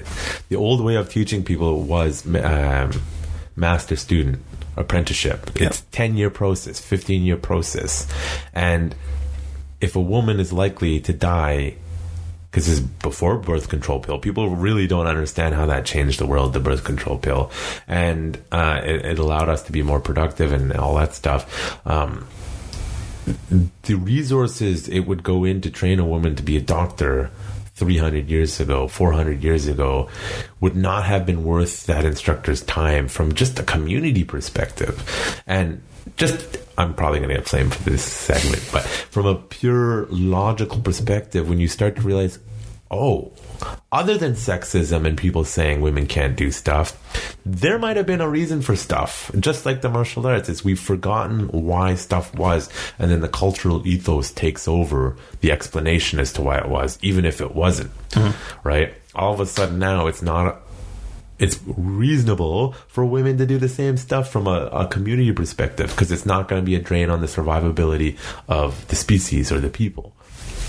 I think we're going a little bit too far in pendulum swing one way while we were the other way. But it's like that again. Why was stuff done? Here's the answer. Is that really why it was done? Well, and it's because there may be other explanations that you didn't think about. I'm completely forgetting the term because I kind of sort of eschewed archaeology in my anthro training. I enjoyed it, but the idea. What you mean? We're not going to be Indiana Jones? No, out. Man. Yeah, it's broken dreams. But anyway. Before we continue, there was a really good Rogan podcast with this guy talking about Ethiopia and that stuff. You might like it. Anyways. This is sort of an anachronistic application of understanding. So the idea that, you're doing a dig and you find this thing that's sort of long and cylindrical and it's got a point on it, and the point looks like it might be kind of burned, and you're like, what could this be? Pencil looks like a pencil, so maybe it was a pencil, must have been a writing implement.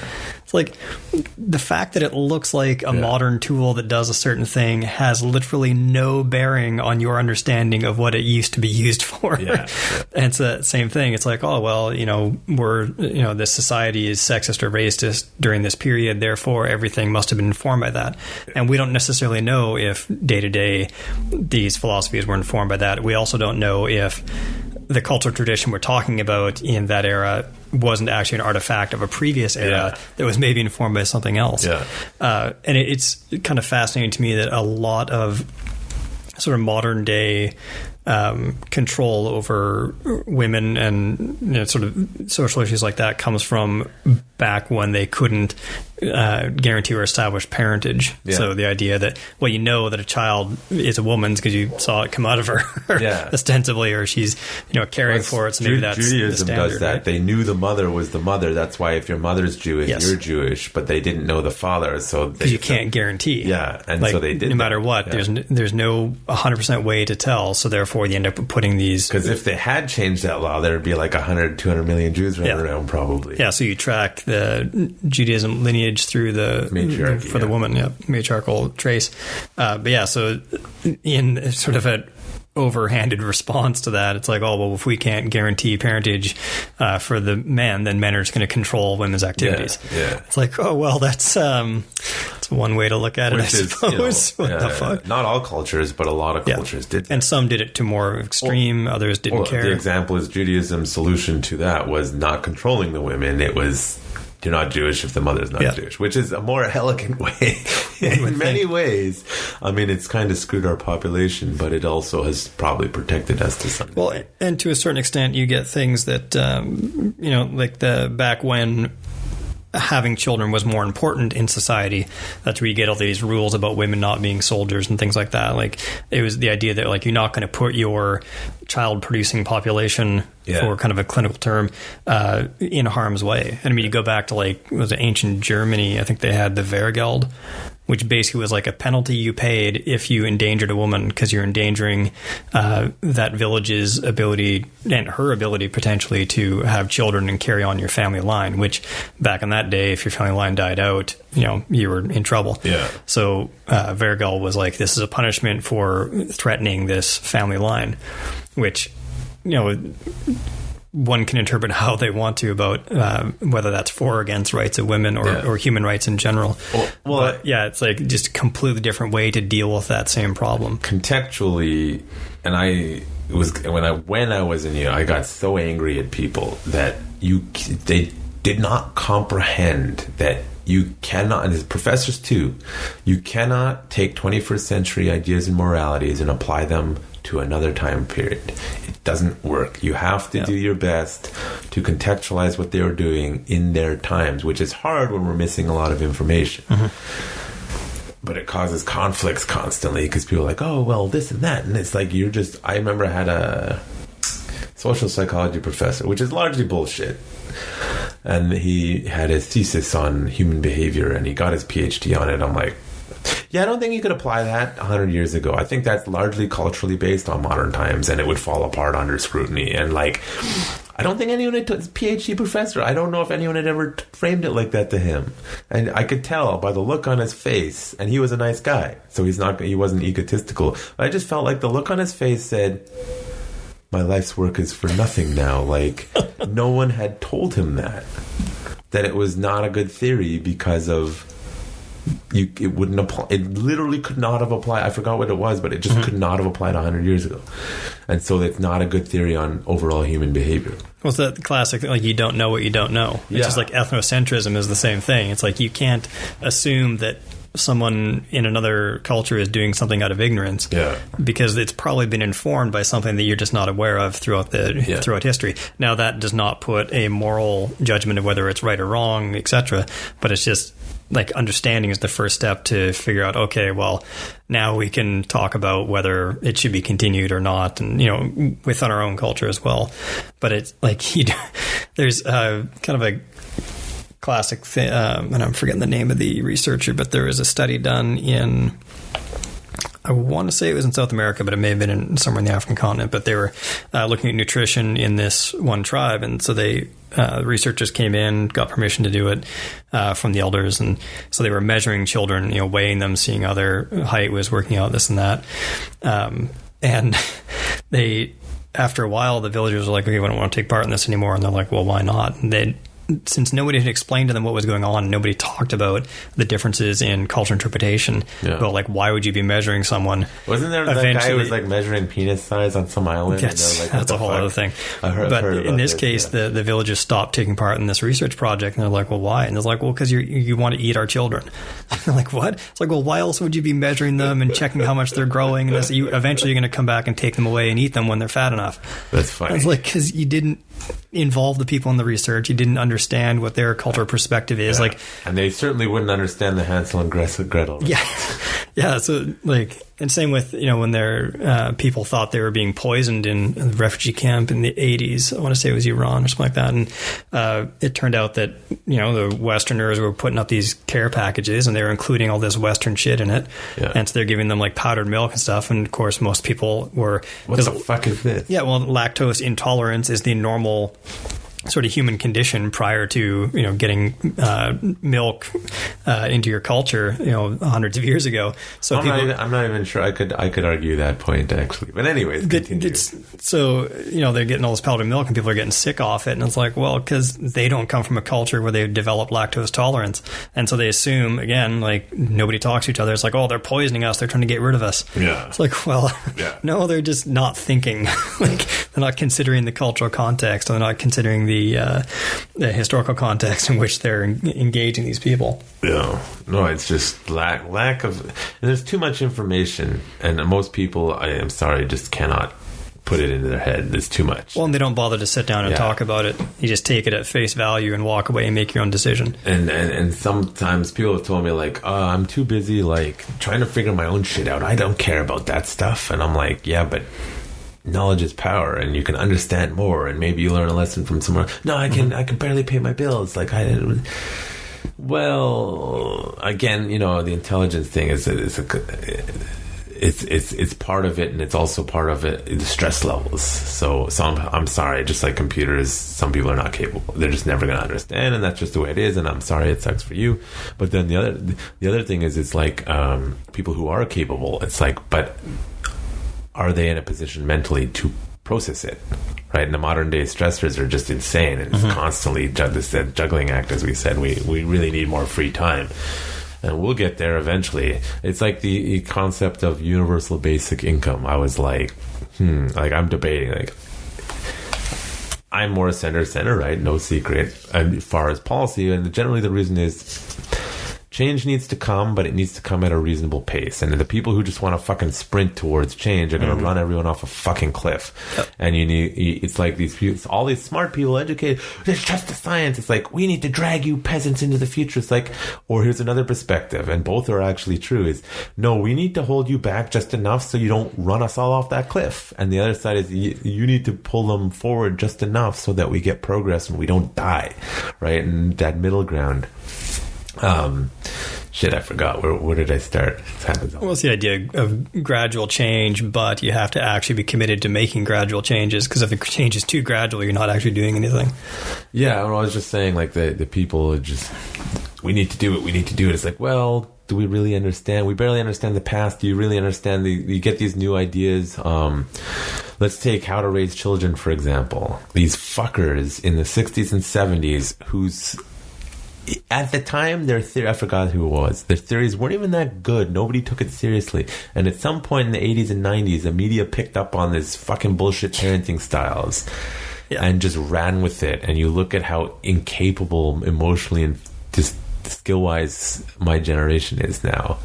Just as a whole, like, don't understand shit. I think in many ways in the West, at least, the peak of an education system was probably the 70s, and then from there on while yes, we have a lot more information now from the actual methodology, they've watered it down a lot now, and now they're not teaching base information, they're teaching ideologies in schools, and they're teaching ways to, it's like, no, you need to teach them the base stuff that is fact, and then you need to teach them how to think, and you need to teach them how to live, and they're not doing any of that stuff. All that stuff that used to be in schools is no longer in schools, and now I'm hearing more and more, I don't want my kid to go to public school in the West. And then you see people in the government saying, we're going to try to limit and control private schools. It's like, and you know what's going to happen? More and more people are just going to homeschool if they have the time. And that side thing is when women didn't work, you actually had a parental figure who knew the children at there all the time, and it wasn't some random person feeding your kid conspiracy theories or feeding your kid. And there was some merit to that. We're having a parent figure or like a close person at home all the time, making sure they're doing what they're supposed to do, making sure they have downtime. They need structure, but they don't need structure. You know, there's like a German style where they have the schools in the forests and stuff or something like that. And it's just like, why did our education system work like this? Well, Fordism. Well, and a lot of it goes back to, you know, for good or ill, the fact that it's not really legal to experiment on humans in long-term settings. Like, you can't say, like, well, we're going to potentially fuck up a group of 100 kids in order to figure out how to do it right for the rest of the if society. You do it in a safe way, you got to do it to some degree. Oh, now I remember what I was talking about, universal basic income. Like, it's like one of these ideas that's so foreign. And I listen to economists talk about it. I listen to philosophers talk about it. I listen to it, and I'm trying to, like, does it make sense? So, like, let's say the right-wing argument is that people aren't going to do work. Now, you're seeing that right now with the handouts that people are not wanting to work. A lot of people are. A lot of people aren't. If you know how to utilize these government handouts correctly, you can really maximize it. But what you're starting to see is I think the conservative view that people are just going to do nothing. I think it's right and it's wrong. I think, yes, there's going to be 10% of the population that are useless sacks of crap. Yep. And we need to start accepting this, that there's useless sacks of crap. Then we have 10% of people who are going to produce like crazy. And then you have everyone else in the middle. And I was thinking about, okay, I forgot who was listening. He was just talking about a lot of people, the intellectuals, think about the species, not the individual, although they still do because they're human. And they're like, what's going to make our species more productive? And as someone who's not the best financially, and any little bit helps, for me, the help I'm getting during COVID is like, oh, I can actually focus on producing things that I want to produce, not running around doing stuff, wasting my capabilities and my resources. And I was like, listen to this guy who's the goal really is not about all persons, it's about the species. And so if you take that stress off of a lot of people just enough, like Andrew Yang in the States, like he needs to go farther, because that guy, he both in policy and practical application, he knows what he's doing, but he's an outsider, so they railroaded him. And he was like, you need to have universal basic income that's unconditional. Everyone gets $1,000. And it seems ridiculous. Now, from an economic perspective, it needs to be viable. You can't just print money, which is what governments do. It's absurd. Right. But his plan was, let's take the stuff we have now that's a complete mess, get rid of it, and simplify it. Well, the government entity, that is the deep state, doesn't want that to go away. His plan is brilliant. You just give them unconditional, whether they're working, whether they're not. For me, I realized in my situation, it made me more productive. Because now the pressure of, I need the money.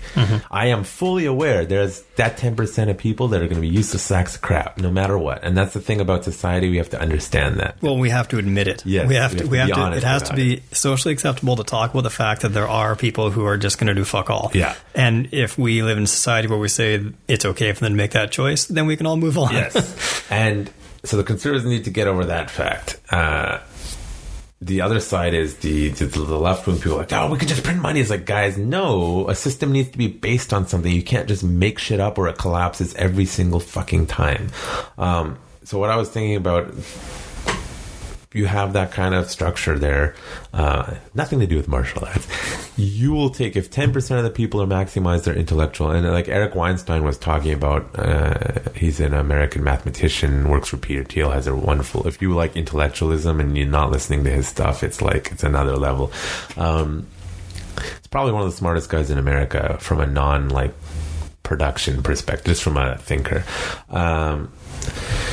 He's like, there is an intellectual drain of people who are smart but just don't fit into the school system and get dropped like a sack, and now our species is stupider because these people are not being allowed to be productive. So let's say you have the universal basic income. Instead of 10% people maximizing their capability, you're going to get 30% in maximizing your capability. But guess what? Instead of having 10% sacks of crap doing nothing, you're probably going to have 30%. I think the model that's a lot of people want to push, it's all about the execution. If done correctly, it is actually going to be, you're going to see a larger class of productive people producing more for the species. You're also going to have a larger group of people sitting around and doing nothing. And then the middle class will actually shrink. And that'll create a weird class warfare, which no one has an answer for yet. Yeah. Until we as a society, as a cultural thing, accept some people are useless. Well, and it's kind of like... Without causing genocide. Yeah. Was it that... They're just going to sit there twiddling their thumbs. Fine. Yeah. And I don't know if I think it was an Einstein quote where he's talking about if you judge a fish by its ability to climb a tree, it's always going to be a failure. Yeah. And yeah, that same thing. It's like you take someone who could be excellent at something, but you put them into a standard system where they have to be excellent at A, B, C, D, and F. Then, they are deemed a failure, and then they kind of slowly pick up, they're socialized and kind of enculturated into being a failure. Yeah. But back to your Although point. don't go too much to that, because that's what they've done now, and it's like, we don't want to be, hyper-focus is even worse. Yeah. But going back to the idea of like the COVID money and these temporary subsidies, it's interesting. No illusions. Our current prime minister is going to bankrupt our country based on the current system, but that's another thing. Okay. It's about execution. Anyways, continue. Yeah. But I was going to say, there's kind of the types of people that are out there. You're going to have those. There will be a percentage who say, because it's temporary. Yeah. There's a percentage who are going to say, well, it's only for a year, so I'm going to take this money in my bad situation. I'm going to do something to like bust my ass in the interim. I'm going to learn something new. I'm going to create art. I started a new business. Yeah, do whatever, because you've got a bit of a cushion. You can afford to fail for a year or two. Yeah. However long it was supposed to run for. But then you can have the other part of society who are going to say like, oh, well, more drugs. I got a year to do fuck all, and I'm just going to sit around and be a hedonist for a year and then go back to life as normal eventually. And they're going to do that. Is the hope. And they will, and that's fine. But with the universal... As long as they're not destructive to other people, it's where it becomes exactly. an issue. And when you get to the universal income where it's like, no, this is the way things are now, and this is maybe naive to say, but I feel like a lot of the people who are like, I'm going to be a fucking hedonist, it's going to be great. Woo. I feel like... Initial lockdown, that would be... I feel like if it's permanent, people are going to be like, that was kind of fun for a while, but I kind of do want to do something now. It's not like, a few months of free money, quote unquote. This is now like, this is your lifestyle, is sitting at home, getting your money to cover your rent and food. Yeah. So what do you want to do with it? Yeah. And I feel like I'm hopeful that it's either going to inspire people to, maybe I'm going to do something with my time, or it's going to inspire people who say like, well, I actually kind of like working anyway, so I'm going to go and do something, or, be creative or take on a new project. Well, so that's the thing. So like, that's me. I'm going to do that, and probably you as well. I am fully aware, and that's a lot of these intellectuals who are making these plans are like, that's what's going to happen, but they're not acknowledging that other group of people, because their circle of people is all producers who like to do and can't sit around and want to be creative.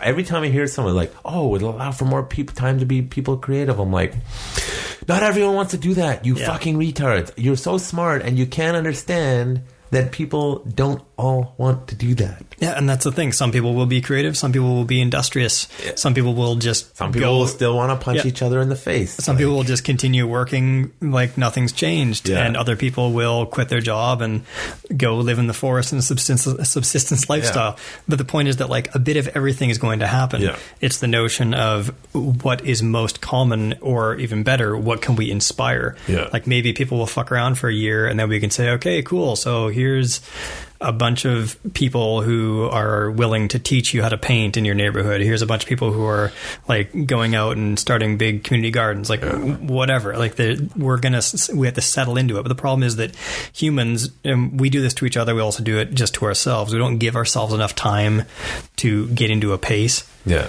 Like, someone tries, like, I'm going to start drawing. You draw Take for 20 years. Yeah, exactly. You draw for a couple of weeks and you're like, wow, this sucks. But like, if you gave yourself a full year, like let yourself fail for a year, guaranteed by the time that if you drew something every day, by the time that year is up, you will have improved and you've actually had time to say like, yes, I do like this, or I don't like this, or I'm willing to put in the time. And so all this stuff, it's like, oh, let's do this. Well, it's not perfect, so fuck it. Let's do something else. Yeah. Like, well, wait a minute. How about we see if maybe the second iteration is actually going to let people settle in and get a sense of it? And that's the thing with like governments changing every, 4 years or something. It's like, well, you spend 2 years ramping up and figuring out what the last guys did.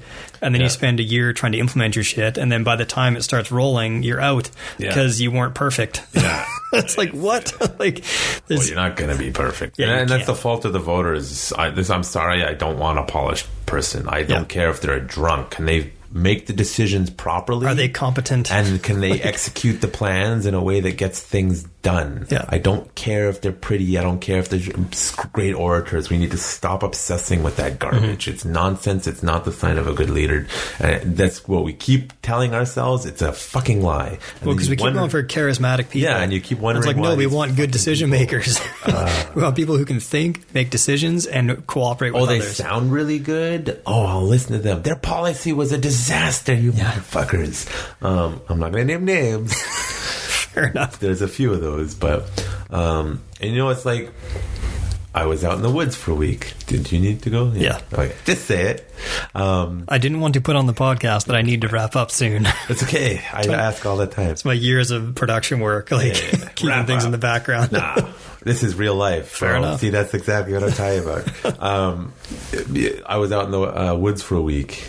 I needed to wind down. It's actually important because they're starting to find that if you are a creator, if you are a producer, you need the time to think about nothing. And for some people, it can take a day to do that. And some people, it can take 3 days. Some people, it can take 2 weeks to let your nervous system calm the fuck down without all the stimulus so that you can actually produce. And let's bring it back to martial arts. For a lot of people, martial arts can be a way to, in the busy cities, ground them to something more tangible than just like shut everything off for a bit. Though I still think you need to actually turn stuff off and disappear every once in a while. That's why all through my schooling I've done my best work at midnight or 1 a.m. Yeah, because 9 to 5. Everybody has fucked off. Everybody else is asleep, and I've got nothing. Nobody's calling me. Nobody's, that's it. I'm not beholden to anyone. Or early. A lot of successful people get up really early because no one bothers them for 3 hours. Yeah. And on the note of success, what drives me nuts is that everyone says, you read these books, this is how you succeed. It's like, if you look at all the most successful people, there's actually a spectrum. Half of them are really disciplined and follow a schedule, and half of them don't. Yeah. And it's like, we need to remember that. But most people are like, you need a schedule, you need a regiment, you need this. And for some people, that works really well. That doesn't work for me. I'm a much more like free flow. Like, I need to know what's going on, but I need that flexibility to, today I want to do this. Today I want to do that. I have my loose things, like I want to have a coffee in the morning. What time in the morning? Different story. And I just hate these narratives being told of this is how it has to be. And it's a spectrum. It's always going to be a spectrum. Although I don't want to get into the topics of where people are pushing the term spectrum and just making a mess of fucking shit and ignoring reality a little bit. But yeah, things are not black and white, as is in my teaching. I just always find it interesting that anytime people talk about you got to get up at 5 a.m. to get moving or whatever, no one ever talks about when they go to bed. Yeah. It's like, so do you go to bed at like 9? Yeah, a lot of them do. Like, what's your fucking evening life like? Because I'm very much like, again, I work better in the evening when no one's around. Well, because we were just on this camping trip, literally, and it's winter. It was minus 17. If you have time, I'll show you my thing I made. Yeah, I'm real Canadian now. But really, our sleep pattern was an hour or two after sunset, we're asleep. And then for sunrise, or an hour before sunrise, we're awake. It's your circadian rhythm lining up. And we ended up sleeping, not the best because it was so fucking cold, but like 10 to 12 hours a night because it's winter. And then being functional all day and then easily sleeping. And then when we came back to town for the first 3 or 4 days, we were still on that rhythm. And it was like, oh, and like right now we're actually waking up early again, which is something I prefer because I actually like to work in the mornings now. If I'm well rested. If I'm not well rested, I don't start work till 11 or 12 usually. So there is that. So any parting words since you have to go? Not really. I got nothing original to say. Why not? Because it's being recorded and I want to be beholden to anything 20 years from now to be like, you were quoted saying this. Well, that's their problem for not understanding context, and fuck them. It's a real I think just in general, people just need to be more honest with themselves if we're going to make like large philosophical statements to wrap this up. Like, just, be okay with changing and be okay with like being wrong. Like, it's okay to be wrong because you learn more from it. Oh, that actually is one of the more consistent success rates. Learn from your failures, get over yourself, and just do it. Yeah, it's not personal. Yeah, it's not personal. John's an asshole. He's telling you something valid. Get over the personal. Anyways, I think that's a good place to leave it. So thanks for coming on. And of course, thank you for editing all my garbage writing. No problem.